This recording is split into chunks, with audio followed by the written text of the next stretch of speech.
Hari ini banyak ustadz atau dai yang sebenarnya cukup tahu tentang sunnah, tapi tidak mau menyampaikan karena khawatir tidak dipakai lagi, takut nggak laku. Dia seorang dai, dia wajib menyampaikan sunnah Nabi Sallallahu Alaihi Wasallam. Tentunya dalam menyampaikan yang harus perhatikan, yang pertama dengan ilmu, yang kedua disampaikan dengan lemah lembut, yang ketiga harus sabar. Jadi jangan kemudian nanti umatnya akan bubar dari dia, akan lari. Tidak boleh. Kita dakwah ini semata-mata karena Allah. Kewajiban kita menyampaikan, wa ma 'alar rasuli illa al-balagh. Tidak ada kewajiban Rasul kecuali menyampaikan. Bahkan Allah dalam Al-Quran bagaimana? Menyampaikan dalam surah Al-Kahfi, faman syaa'a falyu'min wa man syaa'a falyakfur. Barang siapa mau iman silahkan, mau kufur silahkan. Jadi kita dalam dakwah itu berusaha semaksimal mungkin mengajak mereka kepada kebaikan, kepada sunnah. Kalau mereka mau ikut, alhamdulillah. Tentunya ingat, ikhwan fillah jazakumullah, dengan ilmu, dengan lemah lembut dalam menyampaikan kepada mereka. Kalau mereka nggak mau terima, kewajiban kita sudah lepas, sudah kita sampaikan. Kemudian yang kedua antum ingat lagi bahwa masih banyak jutaan umat yang masih mendengarkan dakwah kita. Masih banyak jutaan umat yang mau mendengar dakwah kita. Nggak diterima di sini, masih banyak tempat lain. Tidak mesti kita dakwah harus di Jakarta Utara, nggak mesti. Masih banyak tempat yang lain yang masih mau mendengarkan dakwah kita. Apakah khutbah Jumat wajib dengan bahasa Arab? Tidak. Kita ini tinggal di Indonesia. Rasul-rasul diutus oleh Allah bilisani qaumihi, dengan lisan kaumnya. Kalau Nabi menyampaikan dengan bahasa Arab karena umatnya orang Arab. Kita menyampaikan dengan bahasanya supaya umat ini faham. Tujuan dari khutbah itu supaya mereka memahami tentang Islam. Kalau kita sampaikan dengan bahasa Arab, bagaimana bisa paham? Maka puluhan tahun mereka nggak pernah paham tentang hidayah, tidak paham tentang petunjuk, tidak paham tentang Islam, tidak paham tentang rukun iman. Karena apa? Dengan bahasa Arab, ya itu aja kitabnya. Puluhan tahun. Bagaimana sikap kita kalau melihat dan mendengar ada khatib atau dai yang menyampaikan dakwanya tidak sesuai dengan sunnah? Ya kita melihat kondisinya yang kita harus sampaikan kepada si dai. Nggak bisa kita langsung sampaikan itu dakwah kamu salah, sesat. Kita cari waktu yang dia bisa menerima dakwah. Tujuan dari kita memberikan nasihat kepada si dai supaya dia menerima nasihat kita, supaya dia kembali dan supaya bisa meralat apa yang disampaikan. Kalau langsung ketika itu, mungkin dia nggak mau terima, dan umat yang lain juga akan mencemoohkan kita. Jadi kita lihat di saat mana kita bisa menyampaikan dengan orang itu dengan cara yang baik. Karena nasihat yang terbaik, ya kita berdua memberikan nasihat.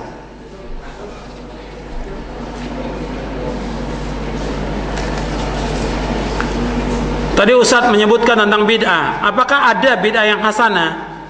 Dalam Islam tidak ada bid'ah hasanah. Karena Nabi bersabda, kullu bid'atin dhalalah wa kullu dhalalatin finnar. Setiap bid'ah adalah sesat dan setiap kesesatan tempat neraka. Ini sabda Rasulullah, hadis sahih yang diriwayatkan oleh Imam An-Nasai dalam kitabnya, dalam sunannya dari sahabat Jabir bin Abdullah. Nabi bersabda demikian, setiap bid'ah sesat dan setiap kesesatan tempat neraka. Dan ini sudah dijelaskan oleh Imam Asy-Syatibi dalam kitabnya Al-I'tisam.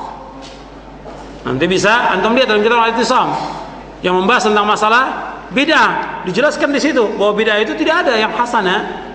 2 jilid kitab yang ditahqiq oleh Syekh Salim bin Al-Hilal, atau yang kedua ada tahqiq yang terbaru lagi yaitu tahqiq Syekh Masyhur Hasan Salman, 2 jilid juga. Ya. Mengingat kriteria sangatlah sulit, bagaimana kita untuk menjadi dai? Ya kita menjadi dai seperti yang saya sebutkan. Untuk menjadi dai itu harus belajar dulu, thalabul ilmi. Nggak bisa kita tiba-tiba jadi dai.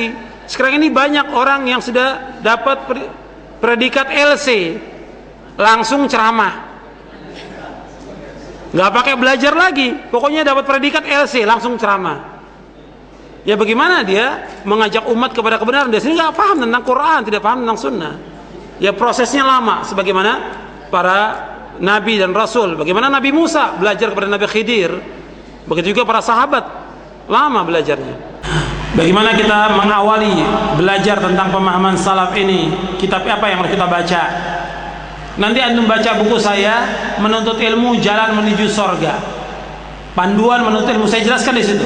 Marhalah yang pertama, fase yang pertama, tahap yang pertama kita menuntut ilmu, apa aja kitab yang harus kita baca? Tahap yang kedua apa? Tahap yang ketiga apa? Tahap yang keempat apa? Ada saya jelaskan. Dan kitab-kitab yang harus kita miliki kitab apa? Dalam buku Menuntut Ilmu Jalan Menuju Sorga atau Panduan Menuntut Ilmu. Bagaimana cara menghadapi tantangan dakwah ini, terutama tantangan dari orang tua dan lingkungan. Akhwan fiddin, azakumullah, kepada ikhwan dan akhwat yang dimuliakan Allah, bahwa dakwah salaf ini dakwah yang mudah. Dakwah salaf ini dakwah yang mudah untuk diterima oleh semua orang. Cuma terkadang karena cara dalam kita menyampaikan itu salah, sehingga orang tidak menerima dakwah ini. Dakwah ini mudah. Jadi antum sampaikan dalil kepada mereka. Kalau mereka mau ikut, alhamdulillah. Kalau tidak, kita sabar. Wajar dalam dakwah ini ada yang menerima dan menentang, wajar. Jangankan kita, nabi-nabi dan rasul, ada yang diterima oleh umatnya, ada yang ditolak. Bahkan bukan hanya ditolak, ditentang, diusir, dikejar. Bahkan ada di antara mereka yang dibunuh oleh umatnya. Antum perhatikan, tidak semua dakwah yang mudah dan gampang ini itu kemudian diterima oleh umat. Kita sampaikan dengan cara yang baik, dan kita berdoa agar orang tua kita bisa menerima dakwah ini, juga lingkungan kita. Kalau di antara mereka tidak menerima, wajar. Cuma tidak menerimanya mereka bukan dimusuhi, karena mereka menolak karena kejahilan. Maka Nabi SAW, ketika Nabi SAW ditolak dakwahnya di Taif, bahkan dilempari dengan batu, malaikat yang menjaga gunung mengatakan, kalau engkau inginkan aku angkat gunung ini ditimpakan kepada mereka. Kata Nabi, jangan. Perhatikan, Nabi dilempari dengan batu sampai berdarah, ditawarkan oleh malaikat yang menjaga gunung agar gunung ini diangkat ditimpakan kepada mereka. Nabi tidak mau. Kata Nabi, aku ingin mengharapkan dari anak cucu mereka orang-orang yang beribadah hanya kepada Allah. Itu sabar. Makanya dai-dai salaf ini harus sabar dalam menghadapi tantangan dari orang-orang yang mencaci maki, mencela, mencemooh, melawan dakwah ini. Sabar. Ada yang mengatakan bahwa dakwah salaf itu kasar, keras. Ini juga saya jelaskan di buku ini. Bahwa dakwah salaf ini dakwah yang lemah lembut, tidak keras. Keras itu kepada orang-orang yang memang terus-menerus menolak dakwah ini, yang mengajak kepada bid'ah. Artinya keras kepada tokoh-tokoh bid'ah, betul, seperti itu. Karena mereka sudah sampai hujjah, sampai keterangan, diingatkan, tapi tetap mereka menjelekkan. Itu keras para ulama salaf, dan terdapat dalam kitab-kitab mereka. Bahkan tidak boleh salam kepada orang itu. Tapi pada umumnya kaum muslimin, dakwah salaf ini dakwah yang mudah, ramah, kita sampaikan. Jadi kepada al-bid'ah pun hakikatnya dakwah ini ramah, mengajak mereka kepada pemahaman yang benar. Tapi ketika mereka menolak, memfitnah, menuduh dan segala macam, itu ada sikap para ulama al-sunnah tentang mereka. Maka dikatakan oleh Syekhul Islam bahwa dakwah salaf ini, dakwah al-sunnah, mereka a'lamuhum bil haqqi arhamuhum bil khalq. Mereka lebih tahu tentang kebenaran dan mereka lebih sayang kepada kaum muslimin.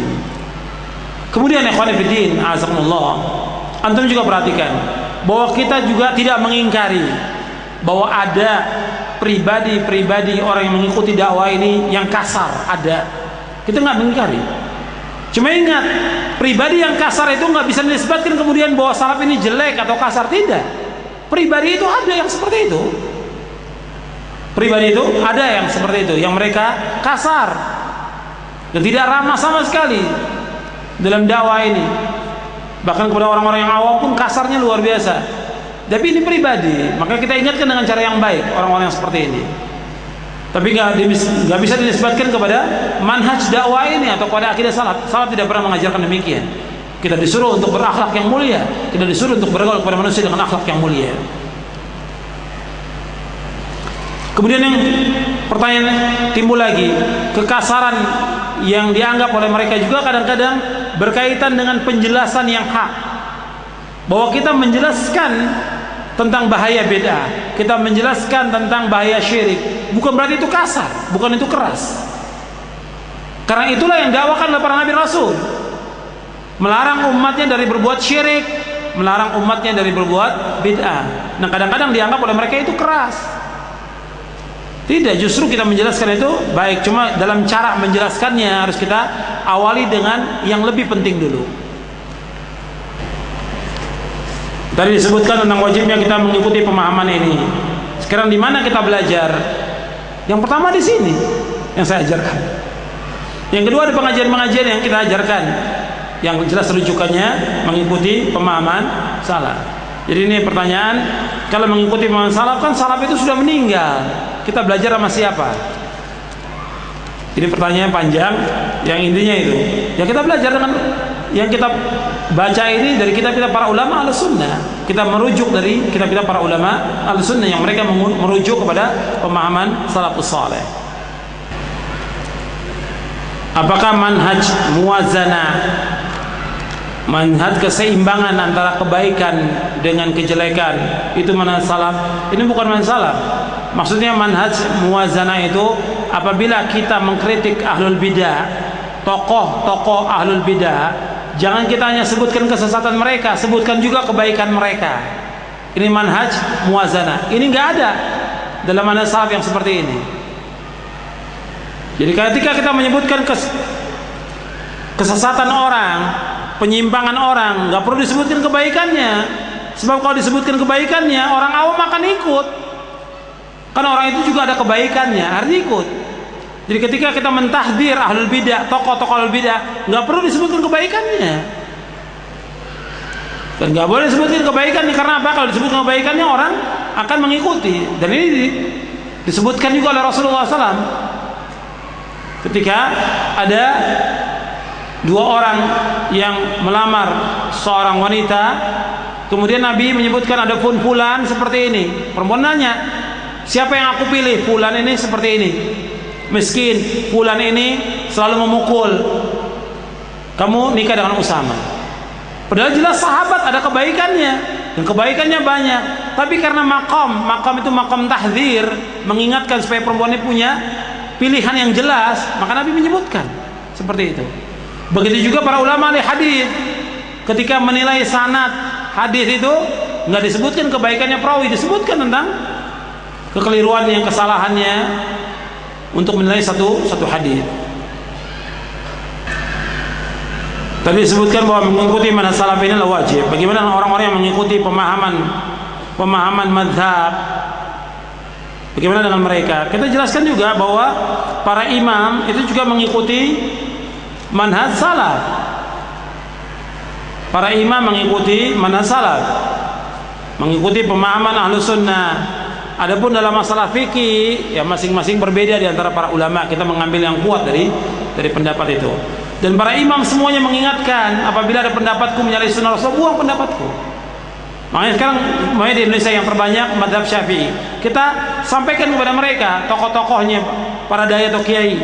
Tentunya yang menyampaikan adalah para ustadz.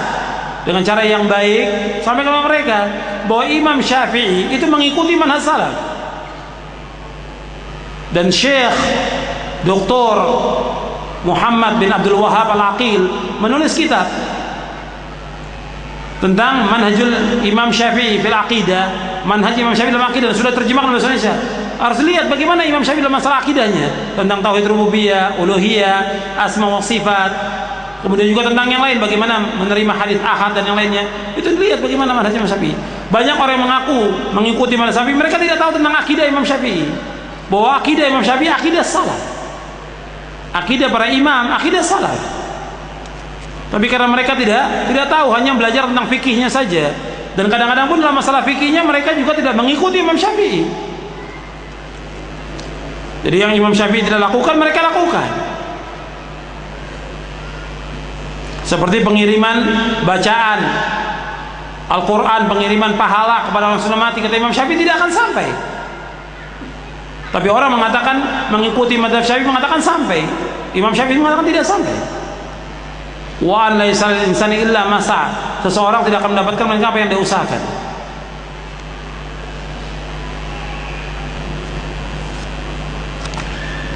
Apakah boleh kita belajar kepada al-bidah atau dai-dai hizbi? Kita belajar kepada al-sunnah. Tidak boleh kita belajar kepada al-bidah. Dijelaskan oleh Imam Malik tidak boleh belajar kepada al-bidah. Dan dalam hadis Nabi bersabda, min alamatis sa'ah atau min asyratis sa'ah yultamasal ilmu 'inda al-asagir. Di antara tanda kiamat orang belajar kepada asagir. Orang belajar kepada al-bidah. Maknanya tidak boleh kita belajar kepada al-bidah. Saya jelaskan dalam buku Menuntut Ilmu Jalan Menuju Surga itu. Tidak boleh kita belajar kepada al-bidah. Bagaimana kita menyikapi ustadz yang dia menentang dakwah salaf? Ya kita menyikapi mereka sebagai seorang muslim. Dia menentang karena tidak tahu. Anda perhatikan banyak dai atau kiai yang menentang dakwah salaf karena tidak tahu, karena jahil. Karena belum pernah ada yang menjelaskan kepada mereka tentang dakwah salaf ini, dakwah yang hak, dakwah yang mulia ini. Mereka belum tahu. Dan banyak tokoh-tokoh juga yang minta penjelasan. Minta penjelasan kepada kita, tolong jelaskan apa sih dakwah salaf itu apa? Dari beberapa ustadz minta penjelasan karena tidak tahu. Nah, kita datangi mereka, kita jelaskan. Jadi ada yang mau menerima, ada yang menolak. Jadi antum perhatikan, ada dai-dai yang menolak itu, kita sabar. Mereka menolak, sabar kita. Kita jawab dengan yang baik.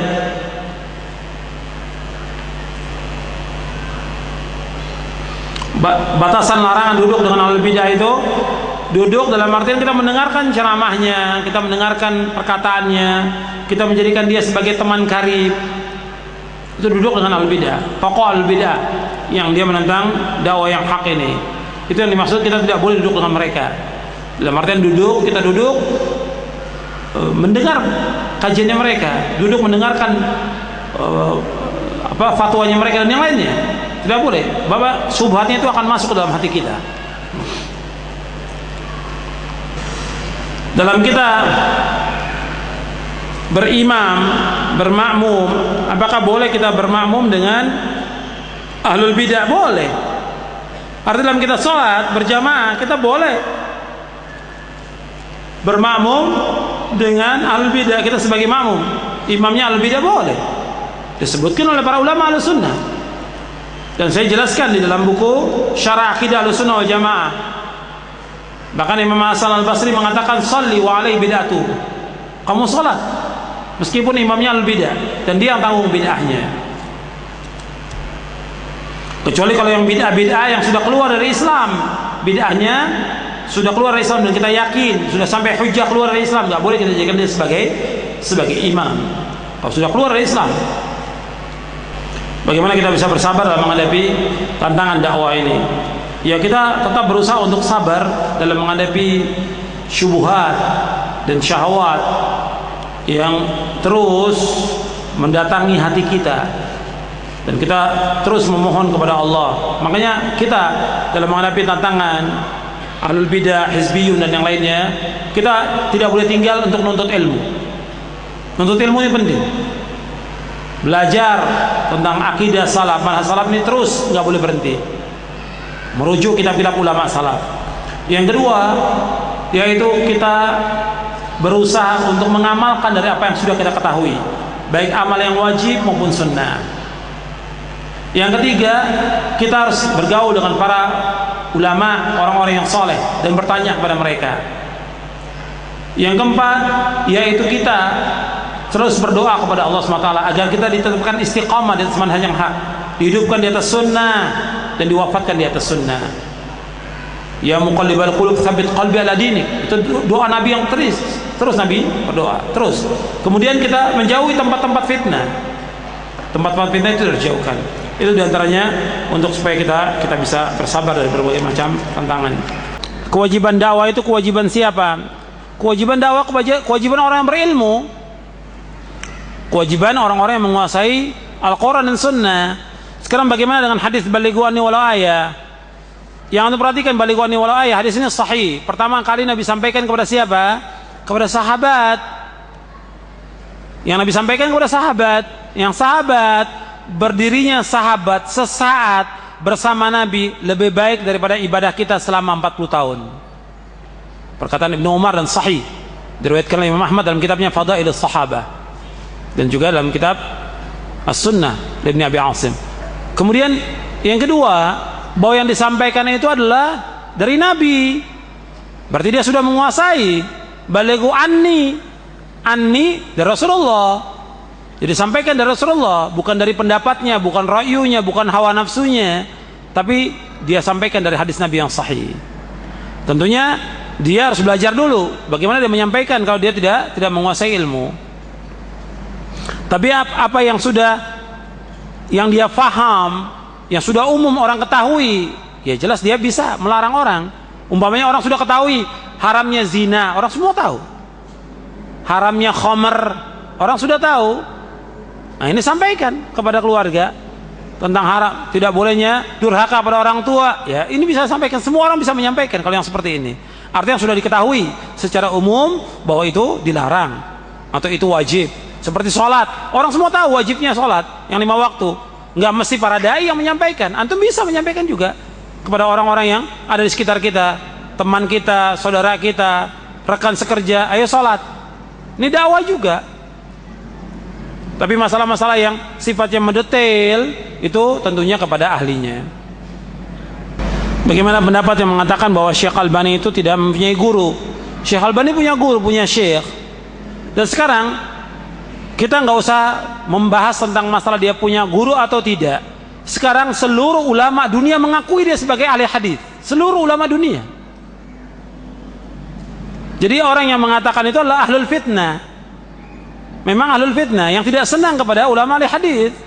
Ulama dunia mengakui dia sebagai ulama. Yang kedua, bahwa kitabnya dia dipakai seluruh dunia. Seluruh ulama pakai. Syekh bin Baz pakai, Syekh Utsaimin pakai, Syekh Muqbil pakai, Syekh Rabi pakai, Syekh Fauzan pakai, seluruh ulama pakai.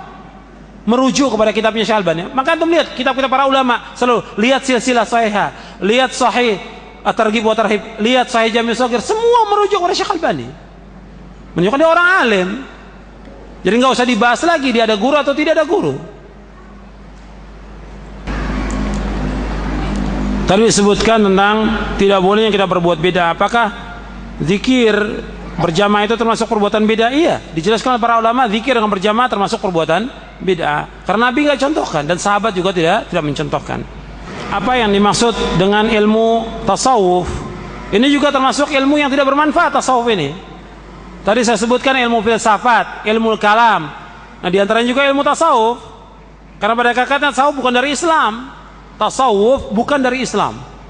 Makanya kata Imam Syafi'i, barang siapa yang belajar tasawuf di pagi hari, maka siang hari dia menjadi orang yang bodoh. Kata Imam Syafi'i, man tasawwafa awwalan nahari la yakunu dhuhran illa ahmaq.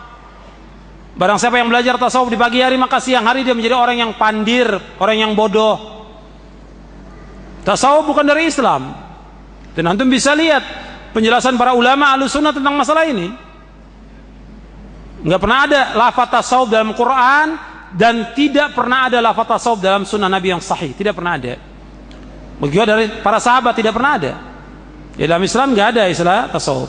Dan tasawuf ini perkara yang muhdats, yang baru dalam Islam. Antum bisa baca penjelasan Dr. Ihsan Ilaihi Dhahir dalam kitabnya yang sudah diterjemahkan bahasa Indonesia, yaitu Sejarah Hitam Tasawuf dan Darah Hitam Tasawuf. Tasawuf ini pada hakikatnya merusak, awalnya bid'ah dan akhirnya zindiq. Dan juga banyak yang lakukan oleh kaum muslimin sekarang ini, apakah itu zikir berjamaah atau yang lain, itu asalnya dari tasawuf. Asalnya dari tasawuf. Bagaimana kiat dalam belajar? Tadi sudah saya jelaskan. Kiat kita belajar untuk melalui ilmu syariah ada berapa cara? 2. Yang pertama dengan membaca kitab. Yang kedua dengan langsung talaqi. dengan syekh, guru, ustadz datang. Dan kata Syekh Utsaimin, kita padukan dua ini. Di samping kita membaca kitab kita di rumah, kita datangi majelis ilmu. Jadi harus kita mendatangi majelis ilmu, dan itu lebih cepat kita mendapatkan. Dan dengan kita mendatangi majelis ilmu, kita bisa bertanya. Yang tadinya kita nggak tahu, kita akan tahu. Bab di kitab-kitab itu juga banyak yang kita nggak paham dari kitab-kitab para ulama. Makanya kita harus tanya. Bagaimana kalau menuntut ilmu syar'i ini tidak ada hijab, sedangkan sebagian dari ibu-ibu tidak memakai jilbab yang sempurna? Ya, dalam ilmu diusahakan ada hijab. Jangankan kita, istri-istri Nabi saja itu mereka berhijab. Dan para sahabat apabila mereka bertanya sesuatu, bertanya apa? Min wara'i hijab.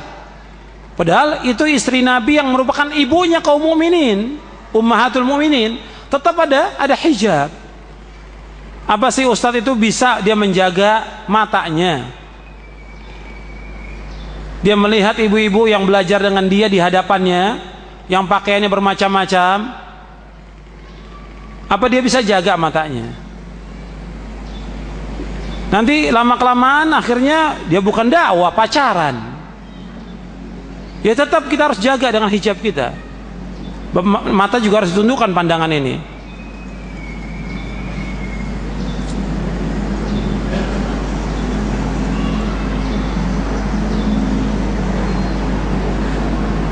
Bagaimana orang menghalangi dakwah salaf seperti di sebagian masjid? Nggak ada masalah karena mereka tidak tahu. Anda perhatikan banyak orang yang tidak mengizinkan kita untuk ceramah atau dakwah di masjid-masjid mereka karena mereka belum paham.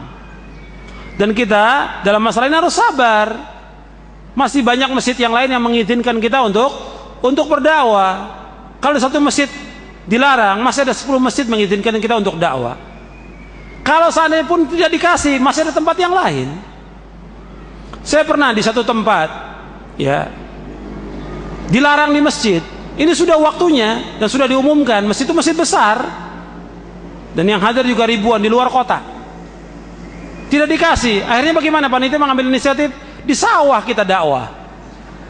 Tidak ada masalah. Di mana saja kita dakwah. Dan ini terjadi kira-kira 10 tahun yang lalu. Di Lombok dilarang di masjid itu, kita keluar cari masjid yang lain, nggak mungkin. Akhirnya di sawah, di tengah sawah kita dakwah, nggak ada masalah. Yang hadir tetap datang. Jadi kita dalam masalah ini kita harus sabar. Kemudian nggak langsung kita tuduh, wah ini masjid ahlul bid'ah, ini masjid diror atau yang lain. Nggak boleh seperti itu. Sabar aja. Insya Allah Allah akan kasih yang lebih baik.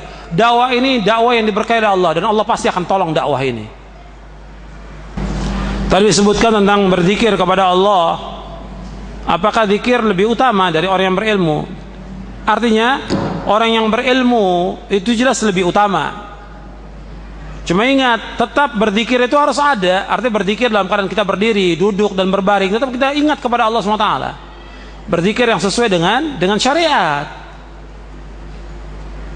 Seperti yang sudah saya sebutkan dari asarnya Atha bin Abi Rabah, yang dikatakan kita berzikir, hilaqul zikir, dengan kita mau belajar Al-Quran dan Sunnah.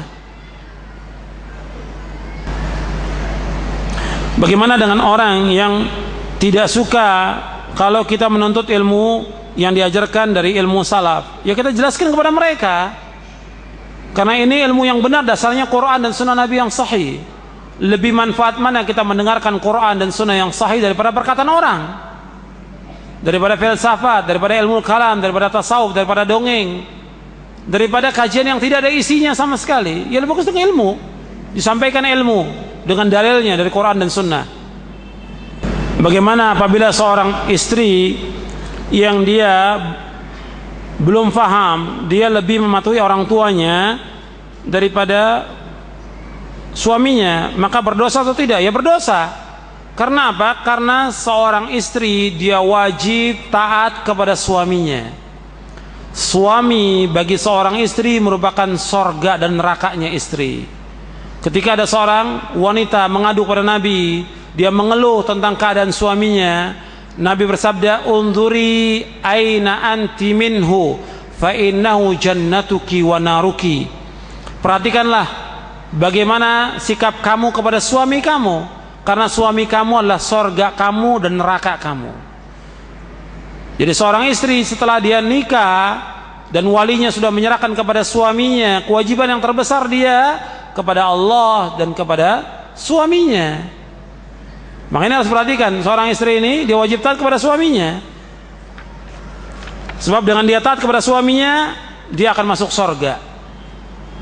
Dan orang tua juga harus perhatikan dan disampaikan, orang tua tidak boleh ikut campur rumah tangga anaknya, tidak boleh. Kalau anak ini sudah nikah, tidak boleh orang tua ikut campur. Dan banyak terjadi perceraian anak itu disebabkan karena orang tua ikut campur di rumah tangga anaknya. Tidak boleh. Kalau sudah dinikahkan, biar dia urus rumah tangganya. Kalau dia minta nasihat, minta pendapat, berikan nasihat yang terbaik. Tapi ikut campur tidak boleh. Dan juga kepada suami-suami istri, kalau antum mendapatkan musibah atau masalah atau muskilah dalam rumah tangga, adukan semuanya kepada Allah. Dan tutup rapat-rapat, jangan orang lain tahu. Apapun terjadi dalam rumah tangga, tutup rapat-rapat dan adukan kepada Allah, dan Allah akan memberikan jalan keluar yang terbaik buat kita. Bagaimana dengan hadis, apabila engkau melihat kemungkaran, maka robahlah dengan tangan. Kalau enggak mampu, robahlah dengan lisan. Man ra'a minkum munkaran falyughayyir biyadihi, robah dengan tangan. Fa illam yastati fa bilisanih, apabila enggak sanggup dengan lisannya. Fa illam yastati bi qalbi fa dzalika. Ini dijadikan dalil oleh sebagian orang, robah dengan tangan artinya robah dengan kekerasan. Ini enggak benar. Merubah kemungkaran dengan tangan yang kita mampu, seperti anak kita, dia minum dengan tangan kiri, kita robah langsung. Atau anak kita main musik, kita ambil, ini dengan kekuasaan kita, dengan tangan kita. Tapi untuk masalah yang berkaitan dengan umum, ada ulil amri yang bertanggung jawab. Jangan kita ambil tindakan sendiri, nggak boleh. Umpamanya ada kuburan yang disembah, wah kita harus bongkar kuburan ini. Yang terjadi bukan hanya perselisihan, mungkin pembunuhan. Ada tempat maksiat, yuk kita bongkar. Orang nggak senang, akhirnya terjadi pembunuhan, pertumpahan darah. Yang seperti ini, yang kewajiban siapa? Ulil amri. Kita kewajiban menyampaikan kepada ulil amri, tempat ini tempat maksiat, bahwa ini adalah melanggar. Atau umpamanya yang sekarang ini lagi ramai ini Ahmadiyah, sesat, kafir, sampaikan kepada ulil amri dengan cara yang baik, dengan dalil, dengan keterangan penjelasan para ulama. Tapi dengan cara demo, Islam tidak mengajarkan. Dengan memberontak pada penguasa, Islam tidak mengajarkan. Kalau seandainya itu tidak dilarang oleh ulil amri, urusan dia dengan Allah pada hari kiamat. Masih banyak yang perlu kita dakwakan kepada umat ini. Itu jelas sesat, jelas kafir, Ahmadiyah kafir, sampaikan kepada ulil amri. Tapi dengan cara memberontak, dengan cara merusak, dengan cara yang lain, Islam tidak mengajarkan demikian. Dan dijelaskan oleh para ulama Ahlussunnah. Bagaimana kalau seorang istri tidak mau diajak untuk menuntut ilmu? Ya mungkin antum caranya tidak baik. Ya, mungkin caranya nggak baik. Kalau caranya baik, insya Allah dia akan ikut. Ya banyak cara yang baik. Sebagaimana antum mengajak anak-anak, dibelikan permen dulu, dibelikan jajan dulu, diajak jalan baru mau. Antum juga kepada istri seperti itu. Nggak bisa ngajaknya. Jadi sampai kapan? Pokoknya kamu harus ikut. Kalau enggak saya pukul, ya enggak benar cara seperti itu. Islam enggak pernah mengajarkan seperti itu. Ajak dengan cara yang lemah lembut, ajak dengan cara yang baik, insya Allah dia akan ikut. Karena kewajiban dia taat kepada suami. Begitu juga kalau dia belum pakai jilbab, ajarkan dengan cara yang baik, insya Allah dia akan pakai.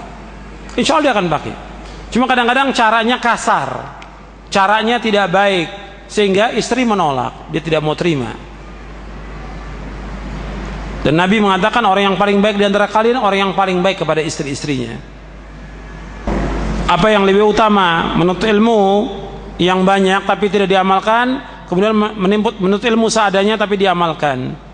Ya kalau memang kita masih sanggup untuk menuntut ilmu, semua kita tuntut dan kita ada waktunya, kita tuntut. Tapi tetap konsekuensi ilmu diamalkan. Kalau kita nggak sanggup, kita nuntut ilmu yang awal-awal dulu tentang tauhid, kemudian kita amalkan. Jadi nuntut ilmu tetap wajib. Jangan kita katakan ya percuma nuntut ilmu. Tetap nuntut ilmu. Jangan kita katakan percuma nuntut ilmu. Juga seperti orang sholat, percuma sholat, dia masih mengambil hak orang. Tetap sholatnya sudah bagus, cuma diperbaiki lagi akhlaknya. Nuntut ilmu sudah bagus, diperbaiki akhlaknya. Begitu juga tentang akhwat-akhwat yang pakai cadar, akhlaknya masih tidak baik. Jangan bilang percuma pakai cadar, percuma pakai jilbab. Jadi antum nyuruh orang telanjang. Sudah bagus dipakai jilbab, sudah bagus dipakai cadar, cuma dianjurkan lagi supaya dijaga lisannya, dijaga akhlaknya, dijaga perangainya agar lebih baik. Jangan menganggap diri suci, jangan diri sombong, nggak mau menegur yang lain yang belum sempurna jilbabnya. Perbaiki akhlak itu. Kita ajarkan mereka demikian. Tapi jangan bilang percuma. Bagaimana sikap Ahlussunnah terhadap tuntutan pembubaran Ahmadiyah? Ya kita sepakat dibubarkan Ahmadiyah karena itu adalah sesat dan kafir. Cuma yang berhak siapa?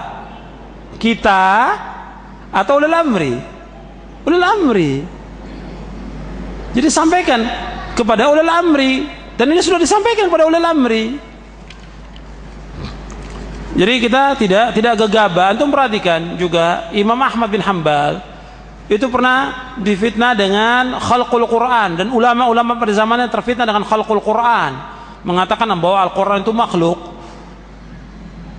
Dan ini kafir, mengatakan Al-Quran makhluk, kafir. Kemudian penguasanya memaksakan untuk mengucapkan yang demikian. Imam Ahmad tidak mau, sampai disiksa. Imam Ahmad disiksa, dan ulama yang lain disiksa, bahkan ada yang dibunuh.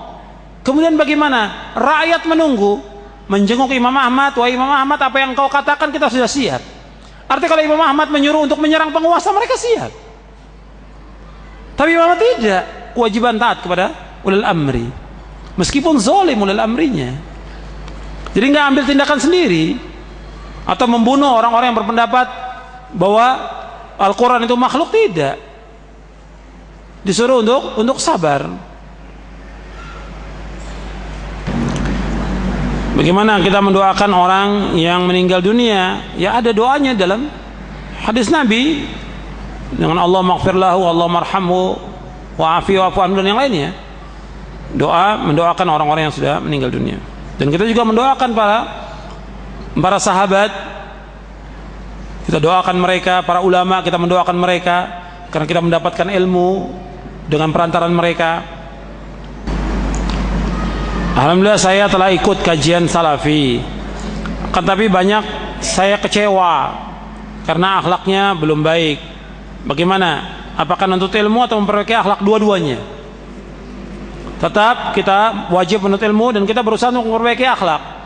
Dan Anda memperhatikan akhlak ini mempunyai keutamaan yang besar dan timbangan yang berat pada hari kiamat, dan yang banyak memasukkan manusia ke surga juga akhlak yang mulia. Dan Nabi diutus oleh Allah untuk memperbaiki akhlak. Inna mabu'ithtu liutammima makarimal akhlak. Aku diutus oleh Allah untuk memperbaiki akhlak. Maka Anda perhatikan, kita sebagai talibul ilm, kita perbaiki akhlak kita.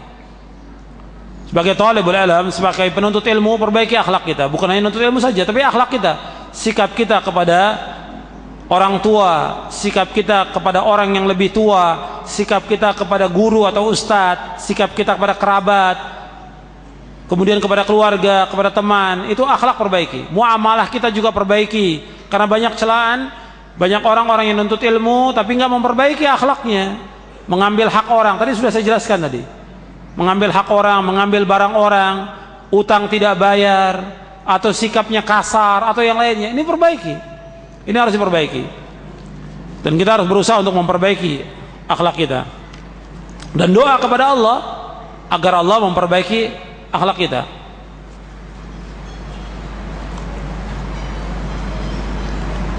Seperti doa Allahumma hassanta khalqi fahassin khuluqi.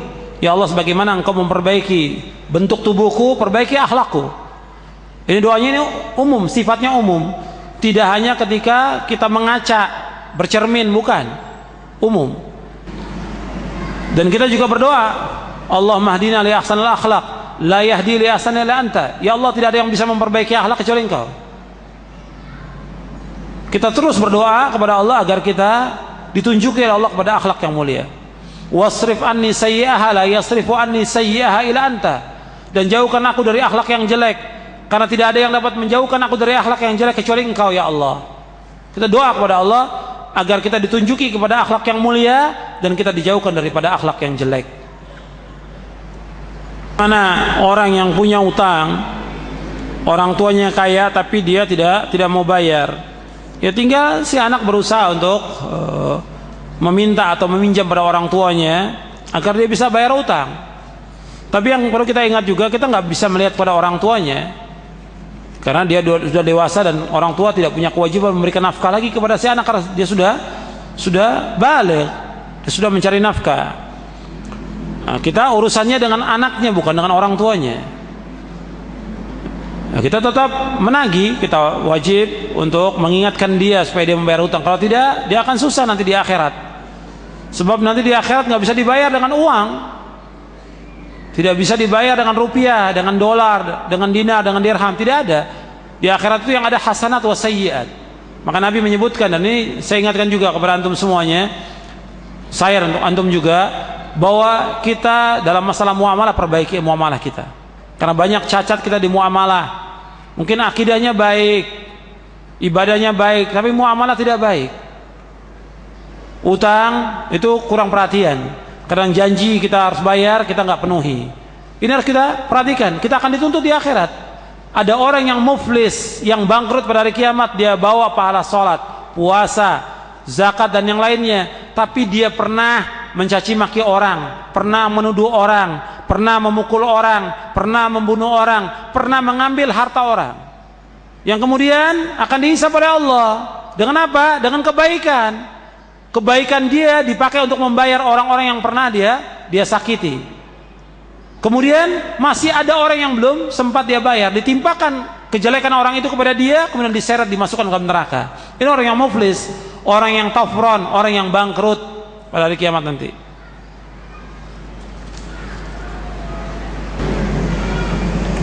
Apakah boleh membuka aib atau kehormatan orang di muka sidang pengadilan dalam rangka pembuktian? Kalau memang dalam rangka pembuktian boleh, dalam rangka pembuktian, bukan untuk mengungkap aib. Cuma yang sekarang ini yang ada pembuktian atau pengungkapan aib itu ditayangkan di media cetak dan elektronik, dan ini yang tidak bagus. Artinya ditayangkan di media cetak atau elektronik. Bahkan kadang-kadang ada juga yang tidak bersalah kemudian dibuka aibnya. Dalam Islam tidak dibenarkan.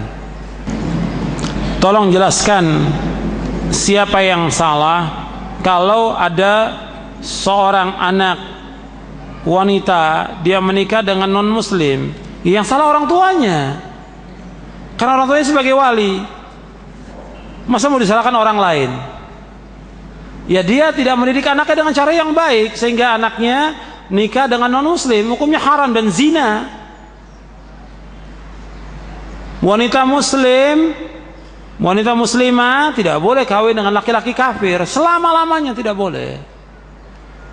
Jadi kalau dia nikah, maka harus difasak, dirusak nikahnya. Sebab itu zina, tidak boleh.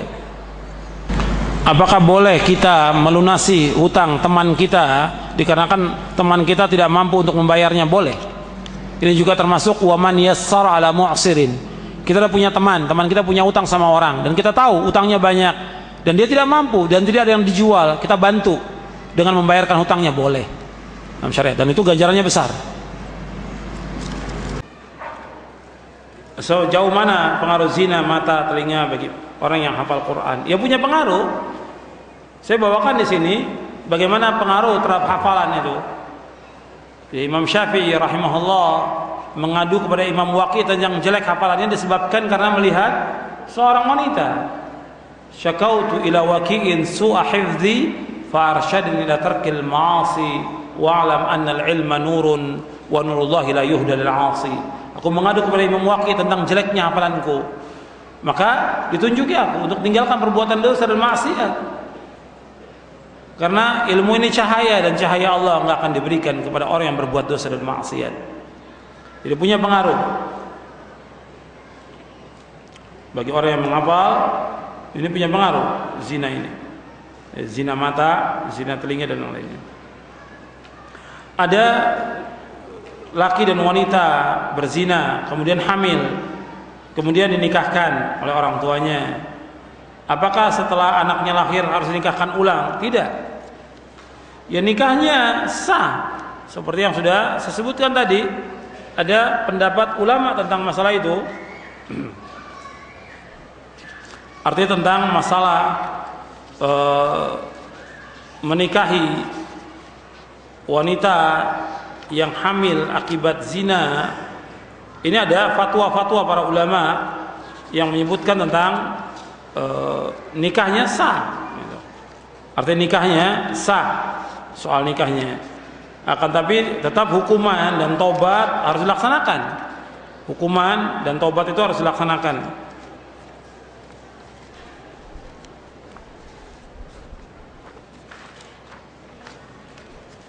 Jadi tentang masalah hamil di luar nikah dan masalah nasab anak.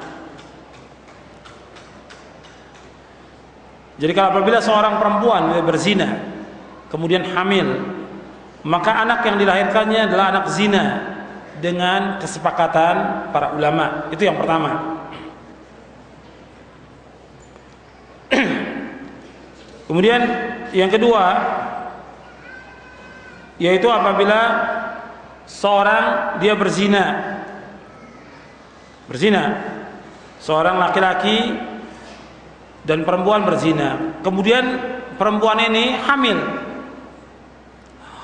bolehkah dinikahi oleh laki-laki yang menghamilinya? Hukum syar'i menyebutkan boleh. Tetap dia disuruh bertaubat kepada Allah dan diadakan hukuman buat orang itu. Kemudian dia dinikahi dalam keadaan hamil di wanita ini oleh laki-laki berzina, boleh. Dan anaknya dinasabkan kepada ibunya, tidak kepada bapaknya.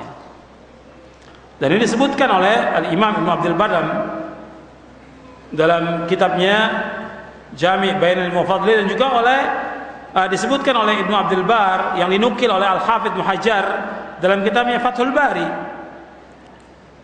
Jadi Ibn Abdul Bar menyebutkan, kemudian nukilan ini dijelaskan oleh Al-Hafidz Muhajjar dalam kitabnya Fathul Bari. Dan itu ada fatwa dari Abu Bakar As-Siddiq radhiyallahu an. Jadi ada orang berzina di zaman Abu Bakar As-Siddiq radhiyallahu an, kemudian hamil, kemudian Abu Bakar memerintahkan untuk melaksanakan hukuman had terhadap keduanya, laki-laki dan perempuan. Kemudian setelah itu beliau menikahkan keduanya, dan beliau juga memerintahkan untuk diasingkan selama setahun. Ini diriwayatkan oleh Imam Ibnu Hazm dalam kitabnya Al-Muhalla dan Baihaqi dalam Sunan Al-Kubra dari Ibnu Umar. Ada juga fatwa Umar bin Khattab, fatwa Abdullah bin Mas'ud, Ibnu Umar, Jabir bin Abdullah, Ibnu Abbas dan yang lainnya tentang masalah ini. Artinya soal bolehnya dinikahi dalam keadaan dia hamil, boleh.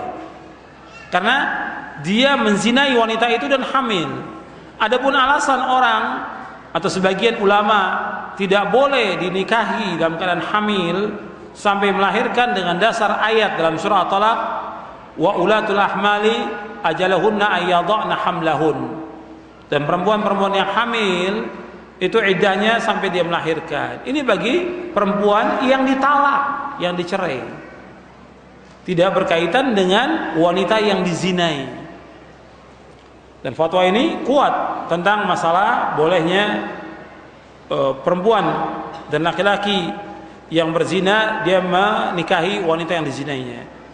Tetap dia diperintahkan untuk bertaubat, dan Abu Bakar mengasingkan dia setahun. Setelah dinikahi kemudian diasingkan setahun.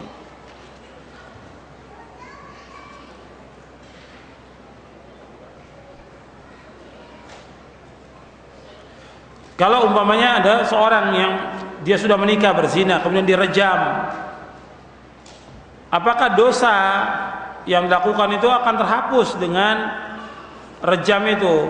Iya, disebutkan dalam hadis Nabi SAW, apabila seorang yang terkena hukuman kemudian dia dihukum di dunia, maka akan hilang dosa yang dia lakukan dari perbuatan itu.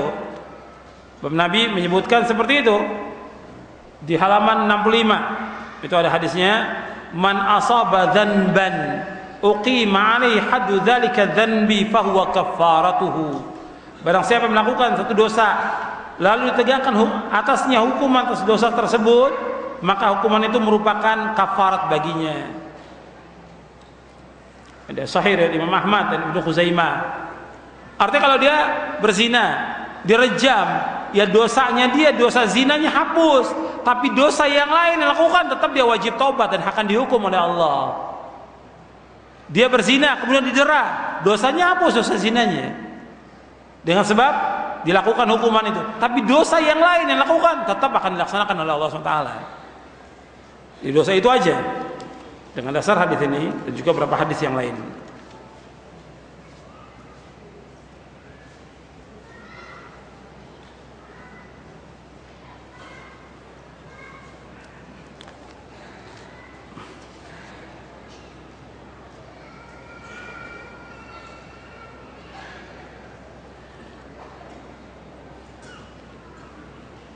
Apakah fitnah syubhat termasuk juga aturan undang-undang yang diyakini oleh manusia? Ya, undang-undang buatan manusia. Ya bagaimana menghindarinya? Ya kita mendakwakan. Artinya kita melalui para ulama untuk mendakwakan kepada para penguasa untuk dapat melaksanakan syariat Allah di muka bumi ini.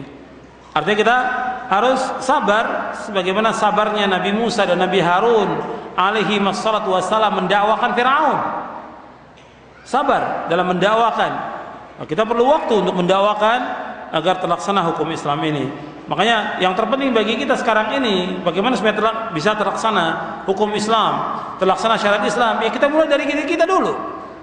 Sebab Allah berfirman, ya ayyuhalladzina amanu qu anfusakum wa ahlikum nara. Wahai orang beriman, jaga diri kamu dan keluarga kamu dari api neraka. Kemudian juga harus ada perubahan di masyarakat. Kita ingin pemimpin, penguasa ini berubah dan terlaksana hukuman Islam. Bagaimana merubahnya? Ya bukan dirubah pemimpinnya, rubah diri kita dulu. Allah berfirman dalam surah Ar-Ra'd, "Innallaha la yughayyiru ma biqaumin hatta yughayyiru ma bi anfusihim." Allah tidak akan merubah satu kaum sehingga mereka merubah apa yang ada pada diri mereka. Bukan merubah apa yang ada pada penguasa mereka, bukan merubah apa yang ada pada pemimpin mereka, bukan apa yang ada pada pejabat mereka, bukan, tapi merubah apa yang ada pada diri mereka. Rubah dulu. Kita ini lebih baik keadaan kita. Kalau kita ada perubahan masyarakat, insya Allah pemimpin itu akan ada perubahan. Nah kadang-kadang orang berkhayal, ini khayalan ya. Sekarang ini banyak kelompok penghayal, ya, firqoh penghayal. Gitu. Dianggap oleh dia kalau diganti pemimpinnya atau pejabatnya lebih baik. Nggak taunya tambah bobrok, tambah rusak. Karena menghayal dia. Makanya orang ini menghayal, ini pemimpinnya tidak benar. Pelaksanaan syariat ini nggak terlaksana. Terus bagaimana? Ya kita harus rubah. Dia tidak melihat pada dirinya, bahwa dirinya dia pun tidak melaksanakan syariat Islam.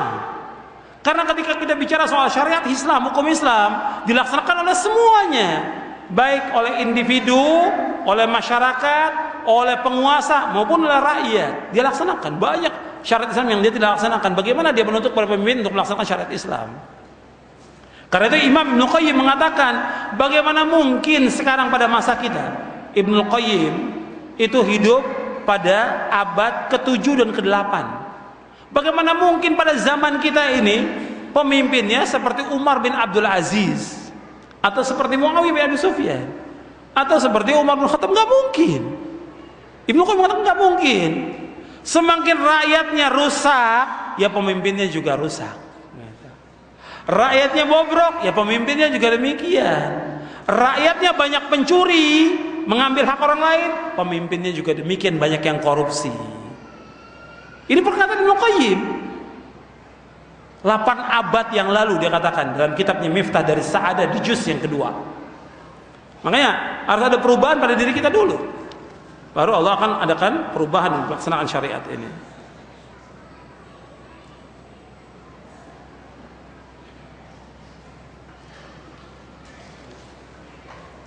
Bagaimana apabila seorang istri dia mengetahui suaminya dia berzina dengan wanita lain? Ya dalam hal ini bukan karena si istri berzina atau suami berzina otomatis cerai, tidak. Diperhatikan. Kadang-kadang di masyarakat dipahami kalau suaminya berzina atau istrinya berzina otomatis cerai. Tidak otomatis. Kalau dia mau teruskan rumah tangga itu ya seperti yang dia lihat, bagaimana akhlak suami atau akhlak istrinya. Tapi kalau dia minta cerai karena dia sudah berbuat dosa besar, maka dia boleh untuk minta cerai karena ada alasan syar'i. Pada hakikatnya wanita nggak boleh minta cerai kecuali dengan adanya alasan yang syar'i. Tapi ini alasan syar'i, kenapa? Suaminya dia berzina. Kecuali kalau suaminya kemudian bertaubat kepada Allah dengan taubatan nasuha. Mesti hukumannya direjam, tapi tidak terlaksana hukuman ini. Ya suruh taubat. Oh taubat dan istrinya tetap masih mau untuk tetap dengan suaminya, nggak apa-apa. Dia tidak otomatis cerai.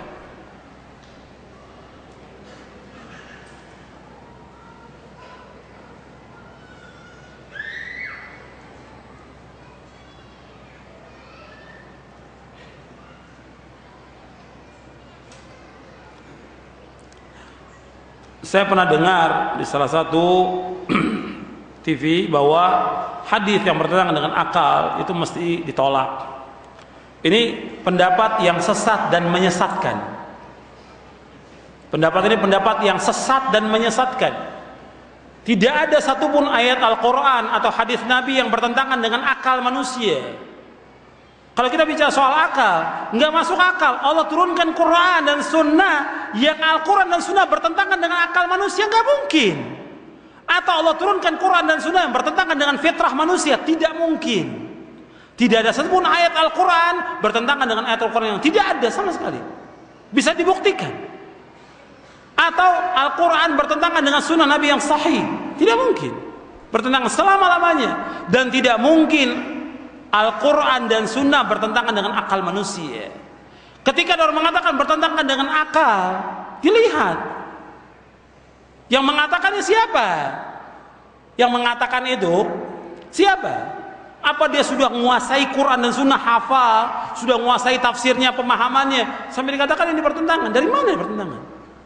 Para imam yang sudah hafal Quran, dia mengerti Sunnah, nggak ada yang mengatakan bertentangan dengan akal. Kecuali kelompok yang sesat, yaitu kelompok Jahmiyah dan Mu'tazilah. Kelompok yang sesat, Jahmiyah dan Mu'tazilah, yang dia takdisul akal, mensucikan akal. Dalam Islam tidak mengekang akal ini. Dia disuruh untuk berpikir. Tapi ketika ayat Al-Quran, Sunnah Nabi datang, kewajiban akal untuk taslim, tunduk. Karena banyak yang akal tidak bisa untuk menalar. Apalagi berkaitan tentang nama-nama dan sifat Allah SWT. Banyak yang akal tidak mampu untuk menalar. Dia harus tunduk. Jadi ketika orang mengatakan bertentangan dengan akal, akal siapa? Akal sahabat terima, akal tabi'in terima, akal para imam terima. Kok akal kamu gak terima? Berarti akal kamu yang gak waras. Jadi kalau ada orang mengatakan begitu, dia nggak boleh mengatakan demikian. Kalau begitu sekian banyak ayat yang kita tolak, sekian banyak hadis yang kita tolak. Karena apa? Akal. Karena akal manusia sama atau beda? Akal manusia sama atau beda? Beda jelas. Akal manusia maksum atau tidak? Tidak maksum. Akal manusia berubah-ubah atau tidak? Berubah-ubah. Sedangkan wahyu dari Allah maksum. Wahyu tidak berubah-ubah. Wahyu tetap terpelihara, berbeda dengan akal yang selalu berubah. Jadi kalau ada pernyataan demikian itu ditolak, yang kemudian diterima. Nah, kelompok Mu'tazilah ini kelompok yang memang berbahaya dalam Islam. Makanya Syekh Al-Albani rahimahullah rahmatan wasi'ah di silsilah hadis ad-dha'ifah al-mawdu'ah, hadis dhaifah ini beliau tulis ya puluhan tahun ya, 12 jilid, 6.000 hadis, satu jilidnya 500 hadis. Hadis yang pertama dibahas oleh Syekh Al-Albani dalam silsilah hadis dhaifah wal mawdu'ah, beliau menyebutkan tentang ad-dinu huwal aql. Agama itu akal. Itu yang dibantah pertama kali oleh Syekh Al-Albani. Karena sebab kerusakan agama, mengatakan bahwa agama itu akal. Sehingga mereka mengatakan harus cocok dengan akal. Apa saja cocok dengan akal. Kalau nggak cocok dengan akal dibuang. Ya rusak, sekian banyak ayat dan hadis akan dibuang oleh dia. Apalagi kalau berkaitan dengan asma wa sifat. dia akan katakan nggak cocok dengan akal. Semuanya, bagaimana Allah bersemayam di atas arsy, bagaimana Allah taruh langit dunia, kata mereka nggak cocok dengan akal.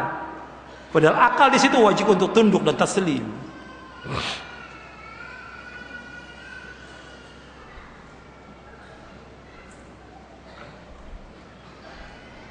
Ini tentang solusi sudah saya jelaskan. Ini mungkin ditulis sebelum saya jelaskan. Makanya pertanyaan ditulis sesudah selesai kajian. Sebab zina sudah saya jelaskan, solusi saya jelaskan. Jadi nggak usah ditanya lagi.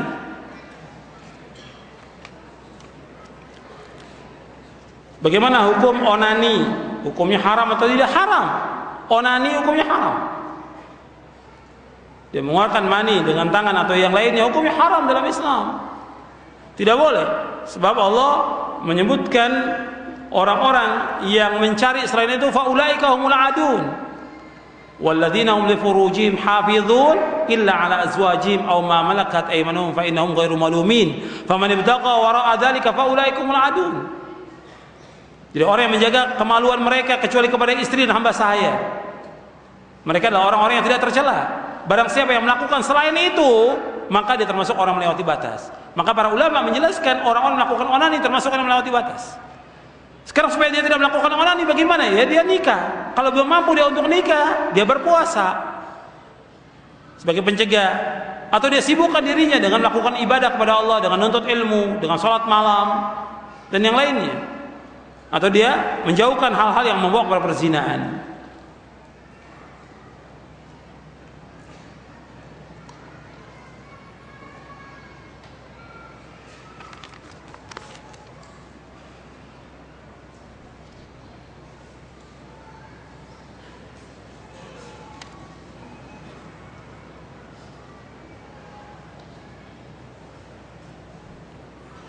Apakah kalau seorang yang dia mempunyai istri, dia menikah lagi dengan sah, apakah termasuk zina? Tidak. Ta'adud atau poligami ya termasuk zina. Bahkan itu termasuk jalan yang mencegah perbuatan zina. Tapi nikah sah, niatnya dia nikah, artinya dia untuk menjaga dirinya. Artinya nikah yang syar'i, bukan nikah mut'ah. Nikah mut'ah sama dengan zina, seperti yang dihalalkan oleh orang-orang Syiah. Dan Syiah ini berbahaya untuk Islam dan kaum muslimin. Ya, agama dia, agama Syiah itu menghalalkan mut'ah. Ya, kawin sementara. Dalam Islam nggak boleh. Seperti itu zina. Atau orang kawin kontrak. Atau yang lain lagi, istilah-istilah banyak digunakan oleh orang. Kalau dia mau nikah, ya nikah yang syar'i. Ada walinya, nikahkan dengan sah, ada saksinya, ada mahar. Dan dia niatnya untuk nikah itu ya untuk berumah tangga selamanya dengan dia. Bukan juga nikah dengan niat talak, nggak boleh dalam Islam. Meskipun ada fatwa ulama, tapi dibantah oleh ulama yang lain. Niat nikah nggak boleh dengan niat talak. Jadi kalau dia mempunyai istri, kemudian dia ingin nikah lagi, secara hukum syar'i boleh, poligami atau ta'addud. Ya nggak mesti dengan izin istri. Karena nggak ada ketentuan dalam syariat untuk izin istri. Atau istri nggak tahu, juga nggak ada masalah. Tapi tetap dia wajib memberikan nafkah dan dia wajib berlaku adil. Itu ketentuan syariat. Dan tentang itu saya jelaskan di buku saya Panduan Keluarga Sakinah. Ya, di buku Panduan Keluarga Sakinah saya jelaskan juga bagaimana Islam menghormati wanita dengan ta'addud itu, dengan poligami. Bagaimana menasihati anak-anak dari pergaulan yang bebas. Dan mereka sudah balik. Ya dari awal kita ingatkan, ya sekolahnya juga diusahakan bagaimana diusulkan supaya dipisah antara laki dengan perempuan. Dan memang perlu perjuangan. Untuk ini perlu perjuangan dan usaha yang besar. Bagaimana caranya supaya dipisah antara laki dengan perempuan. Sebab ini akan membawa kepada perzinahan. Akan membawa kepada perzinahan. Jadi diusahakan supaya dipisah antara laki dengan perempuan. Dan juga anak-anak diingatkan kalau bisa disekolahkan di sekolah yang memang khusus. Kalau dia perempuan di sekolah wanita, kalau yang laki di sekolah yang khusus laki-laki. Itu insya Allah akan membawa kepada keselamatan bagi dia, baik agamanya maupun juga akhlaknya. Jadi harus diingatkan tentang bahaya-bahaya perbuatan zina. Jadi orang tua nggak boleh diam ini. setiap hari harus terus mengingatkan anak-anaknya. Jangan sampai dia pacaran, hati-hati. Ketika keluar rumah diingatkan, hati-hati. Sholat juga diingatkan, ngaji, baca Quran terus diingatkan, nggak boleh diam. Cuma yang banyak orang tua yang ditanya kepada anaknya hanya sudah makan atau belum. Baik ketika berangkat maupun pulang, yang ditanya satu, udah makan atau belum. Nggak ditanya udah sholat atau belum. Nggak ditanya bagaimana kamu di sekolahan, di tempat kuliah, bagaimana segala macam. Ya harus tahu dia perkembangan anaknya. Apakah orang yang dia berzina kemudian bertobat, kemudian dia berzina kemudian bertobat, apakah ada kesempatan dia untuk terima taubatnya? Ya tetap dia harus dianjurkan untuk bertobat kepada Allah SWT. Taubat tetap dianjurkan. Jadi kita nggak boleh menutup pintu taubat. Yang menutup pintu taubat hanya Allah. Taubat itu tertutup yang pertama ketika ruh berada di kerongkongan. Itu nggak diterima kalau orang bertaubat. Innallaha yaqbalu taubatal 'abdi ma lam yughargir. Sungguhnya Allah menerima taubatnya seorang hamba selama ruh belum di kerongkongan. Kalau ruh sudah di kerongkongan, nggak diterima taubatnya. Ini hadis riwayat Tirmidzi dan yang lainnya. Yang kedua, kalau matahari sudah terbit dari barat, maka nggak akan diterima taubat seorang. Jadi selama matahari masih terbit di timur dan juga selama ruh di kerongkongan, artinya dia masih sehat, masih kuat, ya tetap disuruh dia bertobat kepada Allah SWT.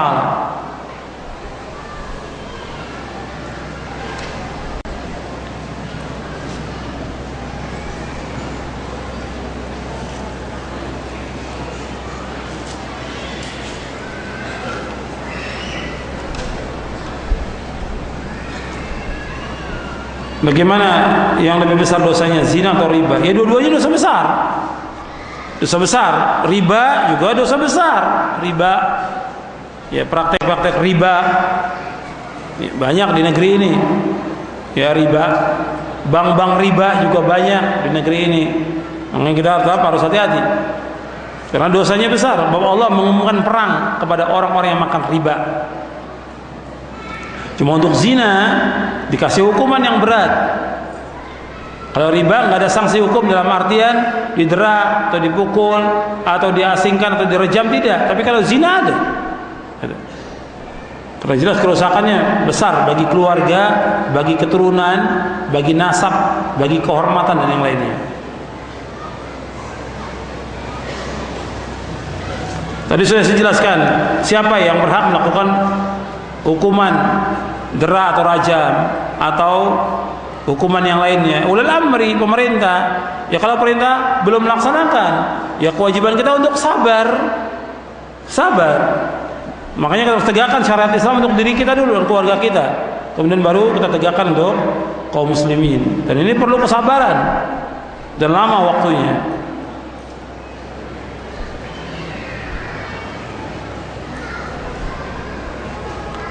Bagaimana kalau saya pernah berbuat maksiat, kemudian bertobat, terkadang ingat perbuatan dosa itu, ya harus kita jauhkan.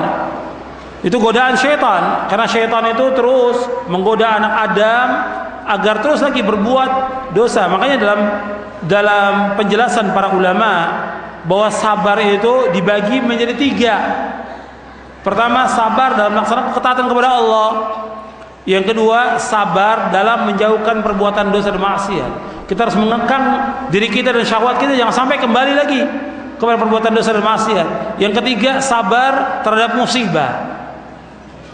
Makanya yang kedua, yang tadi saya sudah bertobat tapi kadang-kadang ingat perbuatan dosa dan ingin kembali lagi berbuat dosa. Itu setan yang mengajak berbuat dosa. Maka kita harus sabar menahan diri dari perbuatan demikian.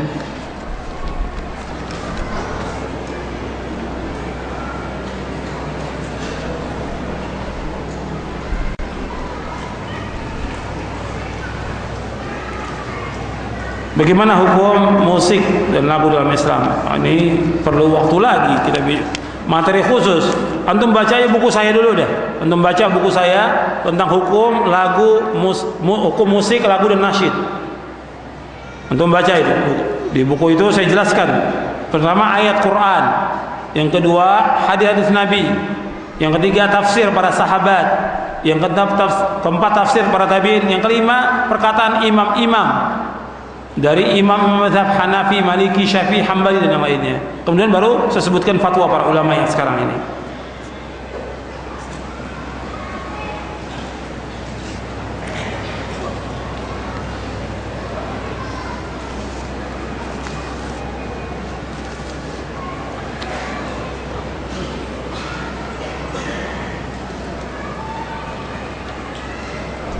Ini tadi sudah ditanyakan, bagaimana dengan orang yang berzina, hamil, kemudian melahirkan, kemudian setelah itu melahirkan lagi karena dia sudah menikah, apakah dia sebagai mahramnya? Sebagai mahramnya.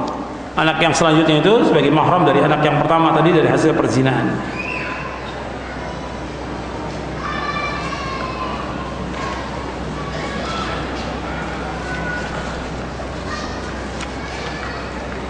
Apakah hamba sahaya sekarang ini masih ada?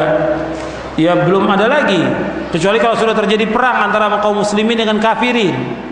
Kalau terjadi perang antara kaum muslimin dengan kafirin, maka apa yang ditawan oleh kaum muslimin, artinya tawaran-tawaran perang dari orang-orang kafir, wanita yang ditawan, itu jadi hamba sahaya, boleh dicampuri tanpa pernikahan.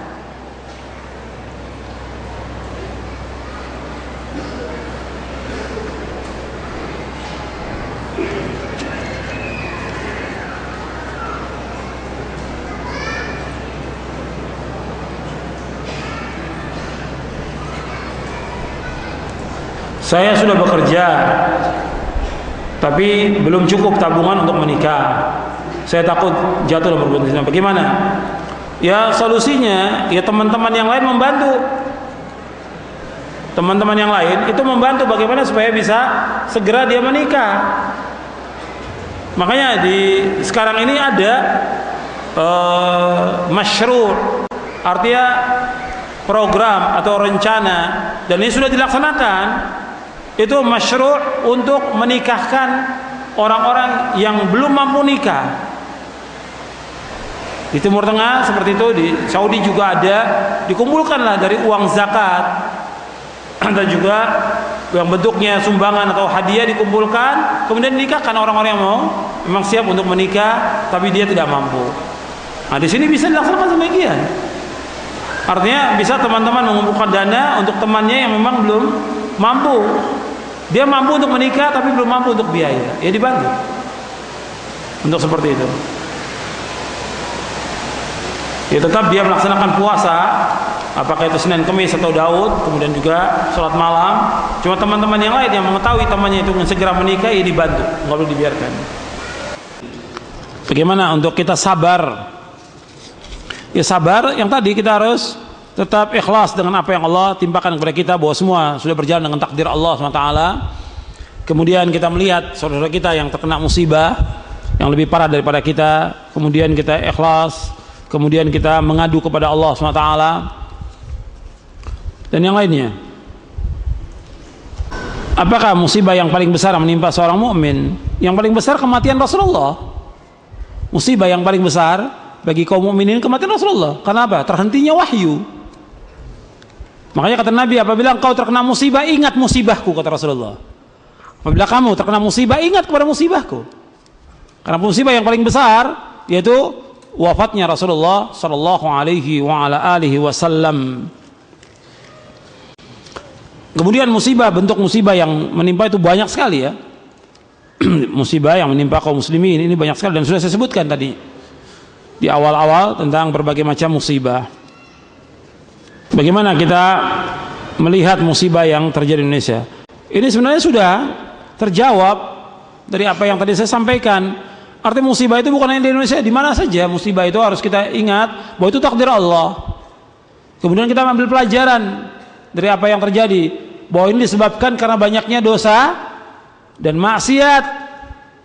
Maka Nabi ketika menyebutkan bahwa nanti di tengah-tengah umat ini akan terjadi khasfun wa maskhun wa qadhfun. Di tengah umat Islam ini akan terjadi maskh, dirubah bentuknya menjadi kera dan babi seperti yang terjadi pada orang-orang Yahudi. Kemudian wa khasfun, akan terjadi penenggelaman, dimasukkan oleh Allah, gempa dimasukkan ke dalam bumi, dan ini terjadi. Yang ketiga akan terjadi qadhf, dilemparkan manusia dengan batu. Ini azab yang besar yang menimpa kaum Nabi Lot dengan sebab mereka sodomi, liwat, homoseksual. Diangkat buminya, ditebalikkan, dilempari dengan batu. Kaum Nabi Lot. Akan terjadi nanti dengan umat Islam qadfun, kata Rasulullah. Kemudian kapan terjadinya? Sahabat bertanya, idza dhaharatil qainat, apabila sudah tampak bidu wanita. Sudah banyak bidu wanita. Wal ma'azib, sudah banyak orang-orang bermain dengan musik. Wa syuribatil khumur, kata Rasulullah, dan orang minum khamr. Di mana-mana orang minum khamr. Sudah terjadi di mana-mana. Orang bidu wanita, kemudian musik, kemudian juga khamr. Saya sebutkan dalam buku tentang musik, hukum lagu, musik dan nasyid dalam syariat Islam, dan juga dalam amar ma'ruf nahi munkar saya sebutkan bahwa itu terjadi dengan sebab banyaknya dosa dan maksiat. Makanya kita harus kembali kepada Allah SWT. Kemudian juga yang saya perlu ingatkan tentang musibah yang terjadi itu nggak bisa dikaitkan, jangan seperti dukun, ya, paranormal, dikaitkan, oh musibah ini tanggalnya segini, ini berarti ayatnya ini. Jadi sekarang ini begitu ada musibah semua jadi paranormal, semuanya jadi tukang ramal. Oh jamnya jam segini, tanggal segini, berarti ayatnya ini, surahnya ini, ayat ini batil. Itu bukan dari Islam, itu cara-cara tukang ramal, dukun, paranormal. Nggak ada hubungannya dengan ayat-ayat itu. Ayat itu wajib untuk ditadaburkan isinya, tadaburkan tentang isinya, diambil pelajaran dari ayat itu supaya kita paham. Nggak bisa dikaitkan dengan musibah. Ya musibah takdir Allah, dan juga musibah Allah turunkan dengan sebab perbuatan dosa dan maksiat. Bolehkah seseorang menjelaskan atau menceritakan musibah kepada orang lain untuk minta pendapatnya?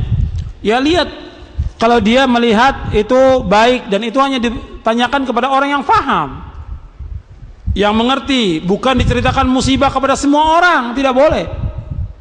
Yang terjadi ini musibah diceritakan kepada semua orang, pada fulan diceritakan, fulan diceritakan. Kadang-kadang juga masalah-masalah yang kecil, musibah yang kecil yang berkaitan dengan rumah tangga diceritakan pada orang, tidak boleh. Tidak boleh. Tutup rapat-rapat dan adukan semuanya kepada Allah Subhanahu wa taala. Adukan kepada Allah, karena Allah yang sayang kepada dia. Allah yang akan menghilangkan musibah, bukan manusia yang menghilangkan musibah itu. Kalau minta pendapat boleh saja, tapi jangan kepada semua orang. Satu orang aja yang dia faham tentang apa yang terjadi pada dirinya, minta nasihat, boleh. Bolehkah seorang mukmin minta untuk disegerakan cobaan atau ujian di dunia dengan sebab dosa-dosanya? Tidak boleh. Di zaman Nabi ada seorang yang dia ingin dicepatkan musibahnya di dunia ini agar dihapuskan semua dosanya dan dia masuk ke surga dalam keadaan sejahtera, selamat. Dia berdoa kepada Allah sampai badannya kecil, kurus, digambarkan dalam hadis itu seperti burung. Ini hadis sahih riwayat Muslim. Kemudian Nabi bertanya, kenapa? Apa yang terjadi pada diri engkau? Kok seperti ini kamu? Terkena penyakit seperti ini. Aku minta kepada Allah, apabila engkau akan siksa aku di akhirat, ya Allah, berikanlah cobaan di dunia agar aku dihilangkan siksa nanti di akhirat dan bisa masuk surga. Kata Nabi, kamu tidak akan sanggup. Kamu tidak akan sanggup. Tidak akan sanggup. Makanya minta doa yang terbaik apa? Minta diberikan keselamatan. Allahumma inni as'aluka al-afwa wal afiyah. Minta al-afwa, yaitu kemaafan, ampunan dari Allah, dan afiyah, keselamatan, dijauhkan dari malapetaka. Jangan minta dicepatkan. Kemudian akhirnya Nabi melihat seperti itu, Nabi berdoa kepada Allah. Nabi berdoa agar diberikan keselamatan kepada orang ini, disembuhkan oleh Allah SWT. Diberikan kesembuhan dan normal lagi. Jadi menunjukkan bahwa kita nggak boleh minta cepatkan musibah, nggak boleh. Dan ini seperti cara-cara orang kafir. Orang kafir ketika ingin melihat, ingin tahu benar apa tidak Rasul yang diutus. Kalau seandainya engkau benar seorang Rasul, maka turunkan azab kepada kami. Itu menantang kepada Allah. Itu orang-orang kafir Allah sebutkan dalam beberapa ayat Al-Quran. Kita nggak boleh. Jangan sekali-kali kita minta dicepatkan musibah atau cobaan atau ujian atau petaka, jangan. Supaya dihapuskan dosa kita, jangan. Justru kita minta kepada Allah apa? Keselamatan, al-afwa wal afiyah. Bagaimana cara kita bersyukur? Tadi sudah saya sebutkan di awal tentang syukur, yaitu kita meyakini bahwa semua nikmat yang Allah karuniakan kepada kita dan kepada orang lain, bahwa itu datang dari Allah. Kita yakin dengan seyakin-yakinnya. Kemudian kita menyanjung dan muji Allah. Yang ketiga, kita melaksanakan perintah Allah, menjauhkan larangannya. Kalau kita diberikan rezeki oleh Allah SWT, kita membantu yang pertama keluarga kita, orang tua, kemudian juga sanak famili, kemudian tetangga, kemudian kaum muslimin. Dengan uang kita berikan zakatnya, berikan sedekahnya, berikan infaknya. Rezeki yang ada berikan. Kemudian kalau kita diberikan yang lainnya, maka kita syukuri dengan apa? Ibadah kepada Allah SWT. Seperti tadi juga menunaikan ibadah haji atau umrah dengan uang yang Allah berikan. Dan tetap melaksanakan perintah-perintah Allah, menjauhkan larangannya. Itu syukur kepada Allah SWT. Kalau yang sekarang, kalau kita lihat orang ketika mendapatkan sesuatu, dia syukuran. Entah syukuran atau syukurin. Ya, ada yang syukuran, ada yang syukurin. Itu tidak ada contohnya dari Nabi SAW. Setiap ada dapat sesuatu, dia syukuran. Dapat sesuatu, syukuran. Mestinya dia laksanakan ibadah kepada Allah. Sekarang apa manfaatnya dia syukuran dengan dia membuang uang sekian banyak, tapi dia tidak sholat beribadah kepada Allah. Dia nggak puasa. Apa mana syukuran itu? Yang perempuan dia syukuran tetap aja keluar nggak pakai jilbab. Apa mana syukuran itu? Syirik masih jalan, bid'ah masih jalan. Apa maknanya syukuran? Syukuran itu kembali dia kepada Allah. Taubat kepada Allah dari perbuatan dosa, melaksanakan perintah Allah, menjauhkan larangannya. Bukan diartikan syukuran semuanya makan. Di Indonesia ini semuanya makan. Lahir makan, ini makan, dapat ini makan, sampai mati makan juga. Mati makan udah. Dan itu memang diharapkan oleh kiainya, makan. Baru dia habis dikuburkan mayatnya, sudah senang-senang makan. Kemudian besoknya lagi 3 hari makan lagi. Tapi dengan alasan semuanya mendoakan si mayit. Mana dia yang doakan? Mereka nggak mendoakan, makan. Coba panggil suruh doakan, jangan kasih makanan. Mau nggak mereka? Kalau dikatakan itu tahlilan dari Imam Syafi'i, Imam Syafi'i nggak pernah lakukan, Rasulullah nggak pernah lakukan, dan Imam Syafi'i nggak pernah lakukan. Belum lagi yang lain lah, banyak tasyakuran yang nggak ada contohnya. Maka yang terbaik bagaimana? Dia melakukan ibadah kepada Allah, melakukan bantuan dan juga melaksanakan perintah dan menjauhkan larangan. Bagaimana kalau kita mengalami kelelahan, kecapean ketika kita mengurus keluarga, ya seorang mengurus anaknya, seorang ibu mengurus anaknya, ya dia harus sabar karena ini merupakan ibadah kepada Allah. Dia mengurus rumah tangga, taat kepada suaminya, dia mengurus anaknya, ini merupakan ibadah dan mendapatkan ganjaran yang besar. Mendapat ganjaran yang besar. Makanya dia membaca doa-doa yang bermanfaat buat dia. Kalau seandainya dia capek, lelah, letih dan menimbulkan kesedihan dari apa yang dilakukan, dia baca doa-doa dari para nabi dan juga doa-doa yang diajarkan Rasulullah, seperti dia membaca la ilaha illa anta subhanaka inni kuntu minadz zalimin, atau dia baca yang datang dari Nabi Muhammad SAW, la ilaha illallah azimul halim, la ilaha illallah rabbul arsyil azim, la ilaha illallah rabbus samawati wa rabbul ardi wa rabbul arsyil karim, dan berapa lagi. Itu baca ketika mengalami kesedihan, kesusahan karena mengurus rumah tangga dan yang lainnya, ya tetap dia harus sabar dan dia berdoa, karena itu semua dapat ganjaran. Dan memang kadang-kadang kita mengalami kelelahan, capek dalam melaksanakan kewajiban yang Allah bebankan kepada kita. Tapi ingat bahwa capeknya kita, lelahnya kita itu dapat ganjaran. Seperti antum sekarang nuntut ilmu, jelas capek. Nuntut ilmu capek, lelah, perjalanan yang panjang, duduk berlama-lama, capek. Tapi kalau kita ikhlas karena Allah, dapat ganjaran. Begitu juga kita melaksanakan sholat, atau sholat malam, atau puasa, atau juga yang lain, membantu orang tua, capek, lelah, letih, tapi dapat ganjaran. Selama semua itu dilakukan dengan ikhlas dan sesuai dengan sunnah. Maka Nabi menyebutkan semua yang kita lakukan ini mesti ada masa semangatnya dan masa lelah dan capeknya. Kata Nabi, inna likulli amalin syirrah wa likulli syirratin fatrah, faman kana fatratu ila sunnati faqad ihtada wa man kanat la ghairi dzalik faqad halak. Dalam hadis yang sahih yang diriwayatkan Imam Ibnu Hibban dan Ahmad, Nabi bersabda, setiap amal itu ada masa-masa semangatnya, ada masa-masa lelah dan letihnya. Barang siapa yang semangat, lelah dan letihnya karena sunnahku, maka dia dapat petunjuk. Dan barang siapa yang lelah letihnya bukan karena sunnahku, dia telah binasa.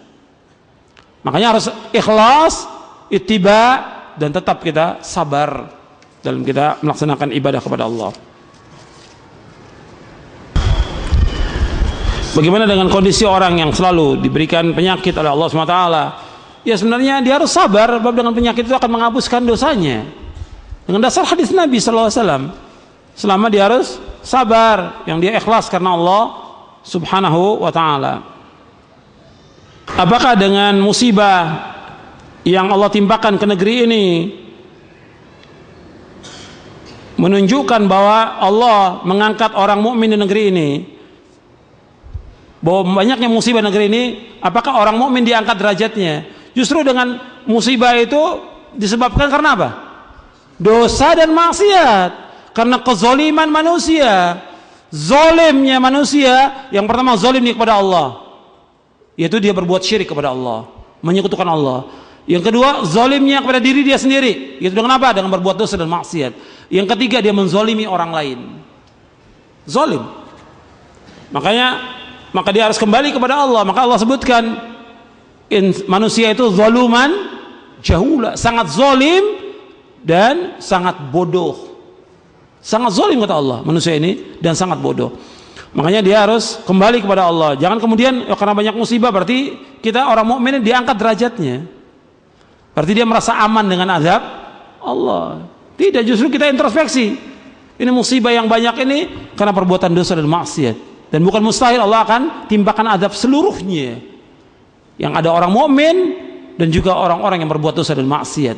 Allah timpakan semuanya. Wattaqu fitnatan la tusibanna alladziina zalamu minkum khassah wa'lamu anna Allah syadidul iqab. Jangan kita merasa aman dengan musibah yang ada, azab yang ada, jangan merasa aman. Dan antum ingat bahwa ini semua karena tidak tegaknya tauhid kepada Allah, tidak tegaknya ittiba kepada Rasulullah, banyaknya syirik, banyaknya bid'ah, banyak yang lain. Jadi Allah timpakan musibah itu karena yang demikian, seperti yang disebutkan oleh Al-Imam Ibnu Qayyim tentang masalah itu, bahwa kita harus memperhatikan keadaan alam semesta ini, yaitu kata Ibnu Qayyim begini, supaya antum juga faham tentang kenapa musibah ini ada, disebabkan karena mereka berbuat syirik kepada Allah. Dijelaskan, wa man tadabbara ahwal al-alam wajada kulla salahin fil ardi fasababuhu tauhidullah wa ibadatuhu wa ta'atu rasulih sallallahu alaihi wasallam wa kulla syarrin fil alami wa fitnatin wa bala'in wa qahtin wa tasliti aduwin wa ghairi dhalik fasababu mukhalafatu rasulullah sallallahu alaihi wasallam wa da'watu ila ghairillahi wa rasulih. Dijelaskan oleh Imam Al-Qayyim, barang siapa yang memperhatikan keadaan alam semesta, maka dia akan mendapati bahwa setiap kebaikan di muka bumi disebabkan karena tauhid kepada Allah dan beribadah hanya kepada Allah dan taat kepada Rasulnya.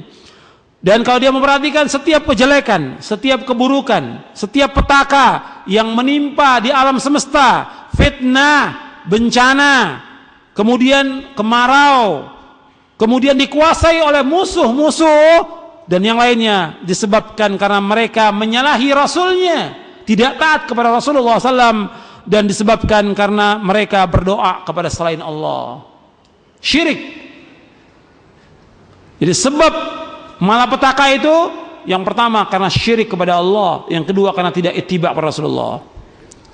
Dan kebaikan alam semesta dengan sebab mereka mentauhidkan Allah, dan juga dengan sebab mereka ittiba kepada Rasulullah sallallahu alaihi wasallam. Dan itu disebutkan dalam ayat-ayat yang lain tentang tidak bolehnya kita berbuat kerusakan di muka bumi ini. Dan kerusakan di muka bumi yang dimaksud dengan apa? Dengan perbuatan syirik dan maksiat. Itu kerusakan. Bagaimana kita mengembalikan keikhlasan yang sudah dicemari dengan riya? Ya kita harus berusaha untuk ikhlas karena Allah dan mohon kepada Allah agar Allah memberikan karunia kepada kita ikhlas. Yang kedua, kita berjuang untuk bisa ikhlas. Yang ketiga yang harus kita ingat bahwasanya yang dapat memberikan ganjaran kepada kita Allah. Kenapa kita harus riya kepada manusia? Manusia nggak punya ganjaran, manusia nggak punya pahala. Kemudian kita ingat juga yang punya sorga dan neraka Allah. Apa sih manfaat dengan kita pamerkan amal kita kepada manusia? Tidak ada manfaat sama sekali. Jadi kita ingat tentang keutamaan ikhlas itu, tentang ganjaran ikhlas. Juga kita ingat tentang bahayanya riya. Tadi saya sebutkan bahwa neraka pertama kali itu dipanaskan untuk orang-orang yang riya. Ana sering nuntut ilmu, menghadiri majelis taklim. Usaha ana sering tutup dan ana merasa takut tidak mendapat rezeki. Bagaimana? Ya kita atur waktunya, nuntut ilmu kita atur waktunya, mencari nafkah juga kita atur. Kita bisa atur semuanya.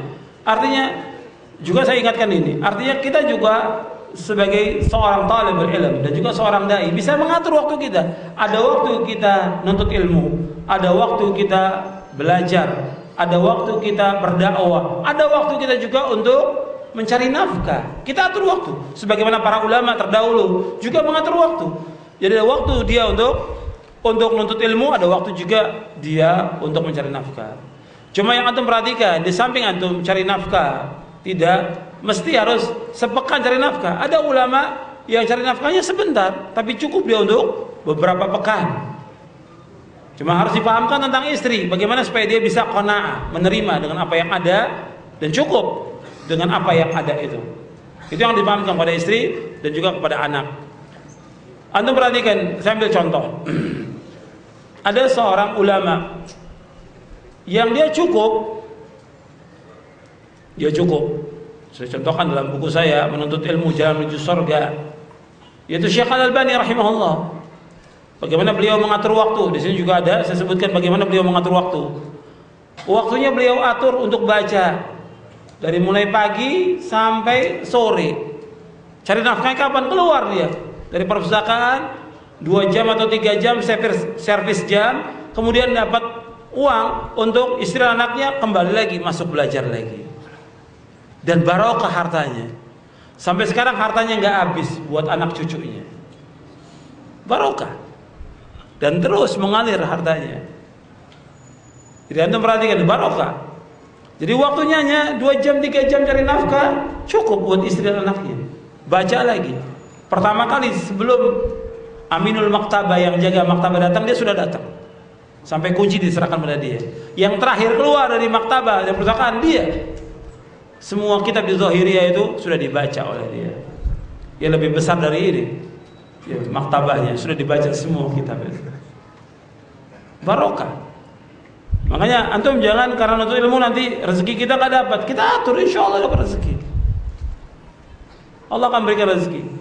Karena kita nuntut ilmu karena Allah. Jadi jangan merasa dengan nuntut ilmu rezeki kita akan kurang, jangan ada perasaan seperti itu. Sama dengan haji dan umrah. Antum haji keluarkan uang banyak, tapi akan mendatangkan rezeki, menghapuskan dosa. Yang mengatakan Rasulullah SAW. Bagaimana hukumnya belajar agama tanpa guru, hanya baca buku? Ya gimana dia akan bisa memahami kalau nggak ada guru? Para ulama menganjurkan kita untuk menuntut ilmu dengan ada guru yang membimbing. Makanya Imam Syafi'i juga mengatakan demikian, harus ada guru. Kata Imam Syafi'i, dan ada di buku ini, akhi lan tanalal ilma illa bisittatin sa'umbika an tafsiliha bi bayani dzaka'un wa hirsun wa ijtihadun wa bulghatun wa irsyadu ustadzin wa tulu zamani. Kata Imam Syafi'i rahimahullah, wahai saudaraku, engkau tidak akan dapat ilmu kecuali dengan 6 perkara. Ada kecerdasan, ada keinginan yang keras, ada kesungguhan, ada bekal. Yang kelima, ada bimbingan guru, ada bimbingan ustaz. Yang keenam, lama waktunya, panjang waktunya. Nggak bisa ilmu agama di kursus, nggak bisa. Seperti kursus komputer, matematik, fisika, kimia, nggak bisa. Nabi dapat wahyu 23 tahun, nggak di kursus setahun aja, enggak. 23 tahun. Belajar terus. Kemudian harus ada bimbingan guru. Kalau kita untuk memahami isi kitab itu, ya harus ada guru. ada syekh yang mengajarkan kepada kita.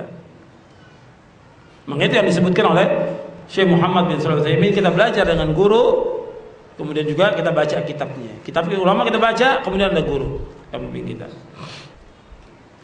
Saya baru menuntut ilmu baru sebulan, tetapi keluarga tidak mendukung karena dianggap saya mengikuti aliran yang sesat, bahkan dianggap teroris. Bagaimana solusinya? Solusinya keluarga itu semuanya ajak suruh ngaji. Solusinya semua keluarga itu ajak suruh ngaji, suruh dengarkan ceramah-ceramah yang disampaikan oleh ustadz-ustadz yang berdakwah mengajak pada Quran wa sunnah al-fahmi salaf. Dengarkan. Coba tadi ajak ke sini semua keluarga itu. Ya, diajak. Kalau umpamanya diajak belum mau, begini deh, nanti habis ngaji kita makan. Mungkin mau dia. Enggak apa-apa. Awalnya mungkin karena makan enggak ada masalah. Tapi nanti setelah itu kita ajak lagi sampai dia paham tentang Islam ini.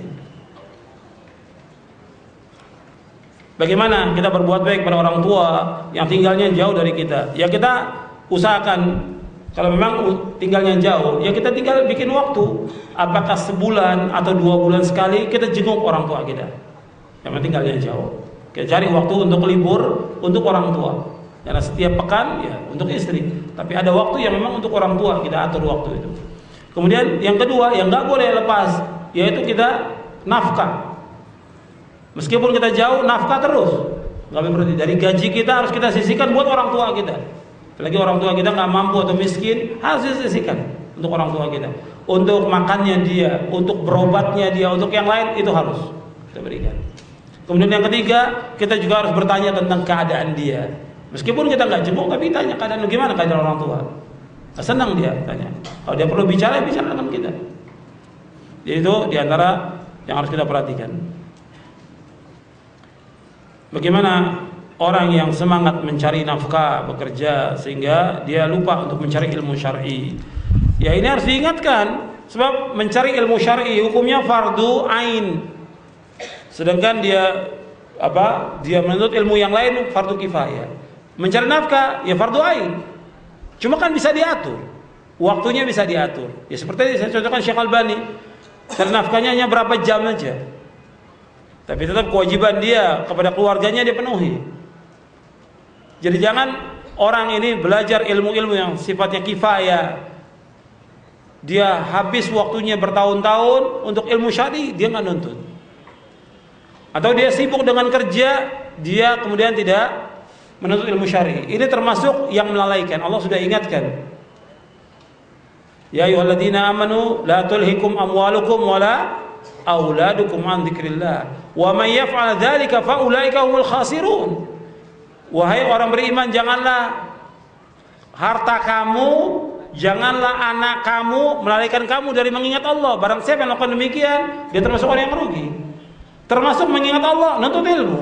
Termasuk mengingat Allah kita sholat yang 5 waktu, berzikir dan yang lainnya. Melaksanakan kewajiban yang Allah bebankan kepada kita, itu masuk zikir. Jangan melalaikan kita, istri dan anak kita, dan juga pekerjaan kita dari mengingat Allah. Jadi harus kita adakan waktu untuk menuntut ilmu. Kemudian juga yang saya perhatikan lagi, banyak juga orang yang sibuk dengan ilmu-ilmu yang sifatnya kifayah. Bahkan juga ada yang tidak bermanfaat. Dia tidak menuntut ilmu syar'i. Bahkan dia belajar siang malam untuk meneliti, tapi agama dia nggak belajar. Ini Allah mencela tentang mereka. Allah cela dalam berapa ayat, di antaranya dalam surah Ar-Rum, surah yang 30, surah ke-30 ayat 7. Allah berfirman, "Ya'lamuna zahiran minal hayati dunya wa hum 'anil akhirati hum ghafilun." Mereka tahu apa yang lahir dari kehidupan dunia dan mereka lalai dari mengingat Allah SWT. Mereka lalai dari akhirat. Jadi dunia ini tahu semuanya, dia meneliti, tapi bagaimana mentauhidkan Allah nggak tahu. Bagaimana berwudu nggak tahu, bagaimana sholat nggak tahu. Ini tercela orang-orang yang seperti ini. Apakah cukup orang menuntut ilmu dengan ngaji dari radio Roja? Nggak cukup. Ya harus datang ke majelis ilmu. Yang Nabi sebutkan kumpul di majelis ilmu. Kita dengan kumpul di majelis ilmu, duduk majelis ilmu, malaikat akan mengelilingi kita. Allah berikan sakinah, Allah berikan ketenangan. Allah akan sebut kita di antara malaikat. Wa majtama qaumun fi baitin min buyutillah illa haffathumul malaika wa ghasyiyatuhumur rahmah wa dzakarahumullah fi man 'inda. Kata Nabi SAW, barang tidaklah berkumpul satu kaum di satu tempat, berkumpul dia di masjid, yatluna kitab Allah, membaca kitab Allah, wa yatadarasuna fima bainahum, dia baca, mempelajari dari mereka, illa haffathumul malaika, melainkan dikelilingi malaikat, wa ghasyiyatuhumur rahmah, dia diliputi oleh rahmat Allah, wa nazalat alaihimus sakinah, turun kepada mereka sakinah, ketenangan, wa dzakarahumullah fi man 'inda, dan Allah akan sebutkan mereka di antara di kalangan malaikat yang berada di sisinya. Dan dalam hadis juga disebutkan wa man salaka tariqan, salaka artinya jalan, menempuh jalan untuk menuntut ilmu. Wa man salaka tariqan yaltamisu fihi ilman sahalallahu bi tariqal jannah. Dia harus menuntut ilmu. Kalau dengarkan di radio Roja, ya sambil makan, sambil tidur, sambil masak, nggak dapat apa-apa. Masuk kuping kanan, keluar kuping kiri. Kalau kita belajar, baca kitabnya, baca bukunya, memperhatikan apa yang disampaikan.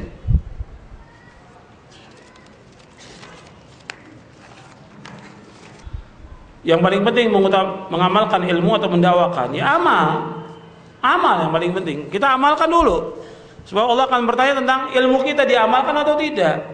Setelah kita amalkan, baru kita dakwakan. Itu urutannya demikian. Amalkan dulu, kemudian baru kita dakwakan. Bagaimana dengan orang atau teman yang menolak ilmu, menyelisih dan bermain dalam perdebatan? Ya kita ingatkan dengan cara yang baik. Dan ingatkan bahwa orang-orang yang mendebat dari ilmu syar'i yang sudah jelas, Quran yang sunnah, dalilnya sudah jelas, masih didebat, masih dibanding-bandingkan, kita ingatkan. Jangan mendebat, jangan juga membandingkan apa yang sudah jelas. Karena orang yang suka mendebat, Allah benci. Abghadar rajali ilaihi al-khasim. Sesungguhnya abghadar rijal, orang yang paling Allah benci itu yang al-khasim, yang banyak berdebat. Nasnya sudah jelas, dalilnya sudah jelas, masih didebat. Seperti tentang Allah di atas langit, masih didebat. Dalilnya jelas, Qurannya jelas, hadisnya jelas, masih didebat. Kan langit itu seperti ini, atau macam-macam lah, dengan akalnya yang picik. Kemudian dia, bagaimana Allah turun ke langit dunia? Nggak mungkin Allah turun. Dalilnya jelas, sami'na wa ata'na. Akal kita nggak mampu. Kita wajib untuk menerima. Jangan didebat lagi yang sudah jelas itu. Ya, kalau orangnya ada pertanyaan, bagaimana kalau suami kerja di tempat yang jelas-jelas riba, apakah istrinya juga kena? Ya, istri tetap mengingatkan, dan suami harus berusaha bagaimana supaya dia keluar dari muamalah riba. Riba ini berat. 1 dirham riba yang dia makan sama dengan 36 kali zina. Dan Allah mengumumkan permusuhan, Allah mengumumkan peperangan kepada siapa? Kepada orang-orang yang makan riba. Makanya hati-hati kita dengan riba yang ada, dan sudah menyebar kemana-mana riba ini. Ya, bank-bank konvensional sudah menguasai di mana-mana, dan muamalah riba banyak sekali. Makanya kita hati-hati. Sama dengan perzinahan, sudah merata di mana-mana. Kata Nabi SAW, "Idza dhahara zina war riba fi qaryatin faqad ahallu bi anfusihim azab Allah." Kata Nabi SAW, apabila sudah tampak zina di mana-mana, riba di satu desa, di satu negeri, maka Allah halalkan untuk mengazab mereka. Mereka tak menghalalkan diri mereka untuk diazab oleh Allah SWT. Apakah kita mendapatkan tambahan apabila kita niat untuk menuntut ilmu dan juga kita menunggu sholat zuhur? Ya, mendapatkan, karena orang yang menunggu sholat seperti dia berada dalam sholat. Apakah boleh seorang menuntut ilmu kemudian dia juga sambil berdagang di tempat dia nuntut ilmu? Boleh aja. Cuma kalau kita lihat banyak juga orang yang nuntut ilmu dia sambil berdagang, yang utama dagangannya. Nuntut ilmu dia nggak perhatikan. Diri di depan dari mulai pertama kajian sampai selesai. Ditanya, tadi apa pelajaran yang pelajari? Saya nggak tahu. Dagang boleh, nggak apa-apa. Hatta kita menunaikan ibadah haji, kita berdagang boleh. Walaysa 'alaikum junahun an tabtaghu fadlan min rabbikum, Allah sebutkan surah Al-Baqarah. Tidak ada halangan bagi kamu mencari rezeki ketika mereka pada haji. Tapi yang pokok yang mana? Dagangnya atau nuntut ilmunya? Nuntut ilmunya pokok. Nuntut ilmunya dia harus dengarkan dari awal. Bahkan kadang-kadang yang dagang juga bikin kacau pengajian gitu. Sehingga orang tadinya menuntut ilmu akhirnya duduk di dagangan, ngobrol dengan yang dagang. Nah, ini mengacaukan pengajian namanya. Jadi antum, kalau antum dagang nggak ada masalah, boleh. Tapi antum juga ngaji, ngajak juga yang lain ngaji. Jangan kemudian dagang. Jadi yang utama dagang, sehingga yang lain bikin dua majelis. Ada majelis ilmu, ada majelis dagang di luar. Yang lebih keras suaranya yang majelis dagang gitu. Sampai suara saya kalah dengan yang dagang. Jadi tujuannya harus untuk ilmu. Dagang boleh, nggak ada masalah. Tapi jangan bikin dua majelis. Jadi cari dagang itu kapan? Ya sebelum kajian dan sesudah kajian ada waktu. Jangan di tengah-tengah kajian. Ayo 10.000, 15.000. Kita lagi ngisi, lagi ceramah. Ngerusak pengajian namanya itu.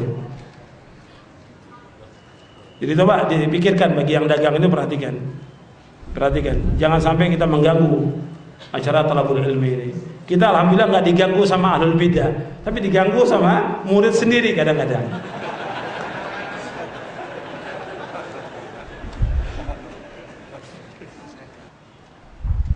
Apakah boleh kita berdakwah dengan meminjamkan buku MP3 CD kepada saudara atau teman kita? Boleh. Yang baik lagi kalau memang kita ada rezeki, ada uang, ya kita berikan hadiah aja kepada mereka. Cuma kadang-kadang juga orang kalau kita berikan hadiah mereka nggak mau dengarkan, kita pinjamkan supaya mereka kembalikan. Kita bisa pinjam kepada yang lain, boleh, nggak ada masalah, dua-duanya boleh. Bagaimana kalau umpamanya terkadang muncul perasaan ria sebelum beramal? Bagaimana? Ya beramal terus. Ya riaknya tinggalkan. Jangan karena wah nanti timbul ria, akhirnya nggak beramal. Mau sholat nanti saya ria, akhirnya nggak sholat. Ya amal jalan terus, riaknya harus dilawan karena itu godaan syaitan. Dan syaitan itu musuh bagi kita, selalu menggoda kita supaya kita tidak melakukan amal-amal soleh. Bagaimana kita mengamalkan ilmu itu? Bagaimana kita terapkan untuk diri sendiri atau kita sampaikan? Ya kalau kita sampaikan namanya dakwah. Yang kita maksud kita amalkan, kita terapkan untuk diri kita sendiri. Kemudian kita dakwakan buat keluarga. Yang paling pokok pertama kali setelah kita amalkan untuk keluarga. Kita ajak keluarga kita agar mereka melakukan amal-amal saleh. Kita berikan nasihat-nasihat yang baik dan kita doakan mereka dengan kebaikan. Kita ingin masuk surga, istri kita, anak kita, keluarga kita ingin juga masuk surga. Maka kita mulai dari keluarga. Sebab Allah berfirman di dalam surah At-Tahrim, ya ayyuhalladzina amanu qu anfusakum wa ahlikum nara. Wahai orang yang beriman, jagalah diri kamu dan keluarga kamu dari api neraka. Jadi jaga diri dan keluarga dari api neraka. Dengan apa? Dengan menasihati mereka untuk takwa kepada Allah dan menjauhkan perbuatan dosa dan maksiat.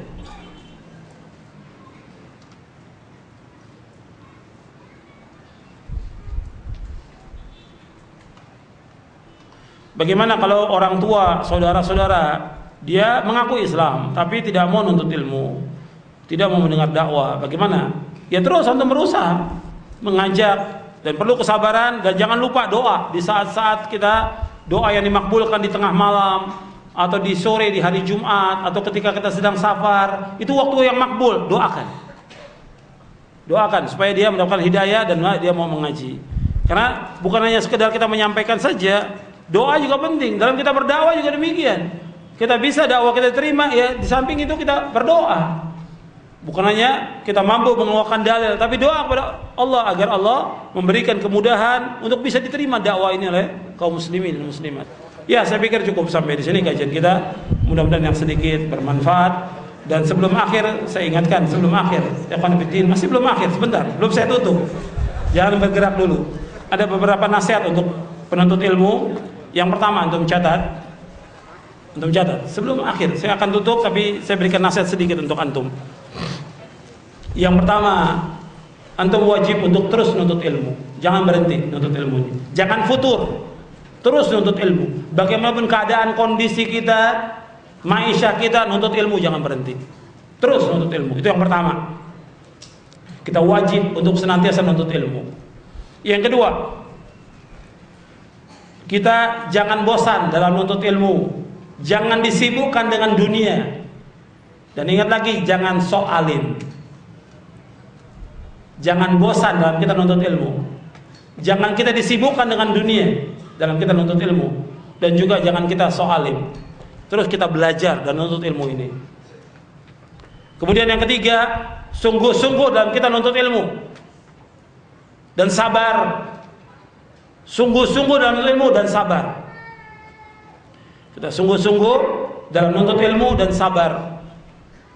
Sebab ilmu ini kita bisa dapat dengan kesungguhan dan dengan kesabaran. Sama juga berhasilnya dakwah. Ikhwan fillah, azakumullah. Dakwah ini menyebar di mana-mana dengan pertolongan Allah, bukan dengan kehebatan dan kemampuan kita, Allah yang tolong. Tapi dengan kesungguhan dakwah ini menyebar, dan juga dengan kesabaran. Nggak bisa kita sekarang kita dakwah sekarang juga orang harus ikut kita. Nah, sabar. Ada orang 10 tahun yang lalu menentang dakwah kita, sekarang ikut dakwah ini. Ada yang 15 tahun menentang dakwah kita, dengan keras menentang, sekarang terima dakwah ini. Sabar. Mereka nentang nggak ada masalah. Ada yang ikut kita yang nggak ada masalah. Kita menyampaikan dakwah karena Allah. Kemudian kalau mereka nggak mau terima, nggak ada masalah. Masih banyak jutaan umat yang mau terima dakwah kita. Sabar. Sungguh-sungguh kita dalam menuntut ilmu, sungguh-sungguh dalam berdakwah dan sabar. Kemudian yang keempat, senantiasa memohon kepada Allah dalam menuntut ilmu dan mengamalkannya.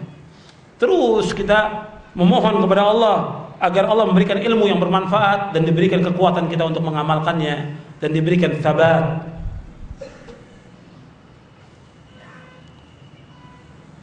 Kemudian yang kelima, kita belajar dengan bantuan para ustadz, para ulama yang akidahnya benar. Ilmu ini agama, maka kita belajar yang jelas, yang udah jelas akidahnya, jelas manhajnya. Sebagaimana perkataan Muhammad bin Sirin rahimahullah, "Inna hadzal ilma dinun, fanzuru amman ta'khuduna dinakum." Ilmu ini agama, kamu lihat kepada siapa kamu belajar. Lihat, belajar kepada orang-orang yang paham Quran dan Sunnah, la fahmi salah. Jangan belajar kepada orang-orang yang baru mengerti agama, nggak ngerti apa-apa belajar. Jangan. Jadi kita belajar dengan bantuan para ulama, para ustaz. Kemudian yang keenam, takwa kepada Allah Subhanahu wa taala. Bertakwa kita dalam setiap keadaan.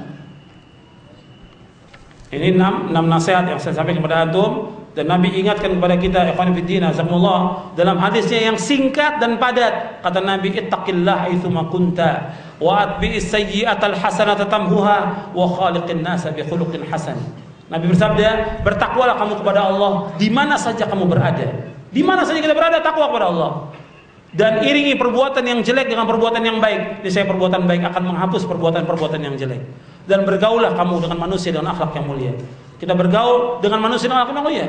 Kita bergaul dengan orang tua kita, istri kita, anak kita, tetangga kita, sanak famili, dan juga orang lain dengan akhlak yang mulia. Tunjukkan akhlak kita yang mulia. Itu saja, mudah-mudahan bermanfaat, dan kurang lebihnya saya mohon maaf. Yang belum terjawab juga saya mohon maaf. Itu yang bisa saya sampaikan dan saya jawab.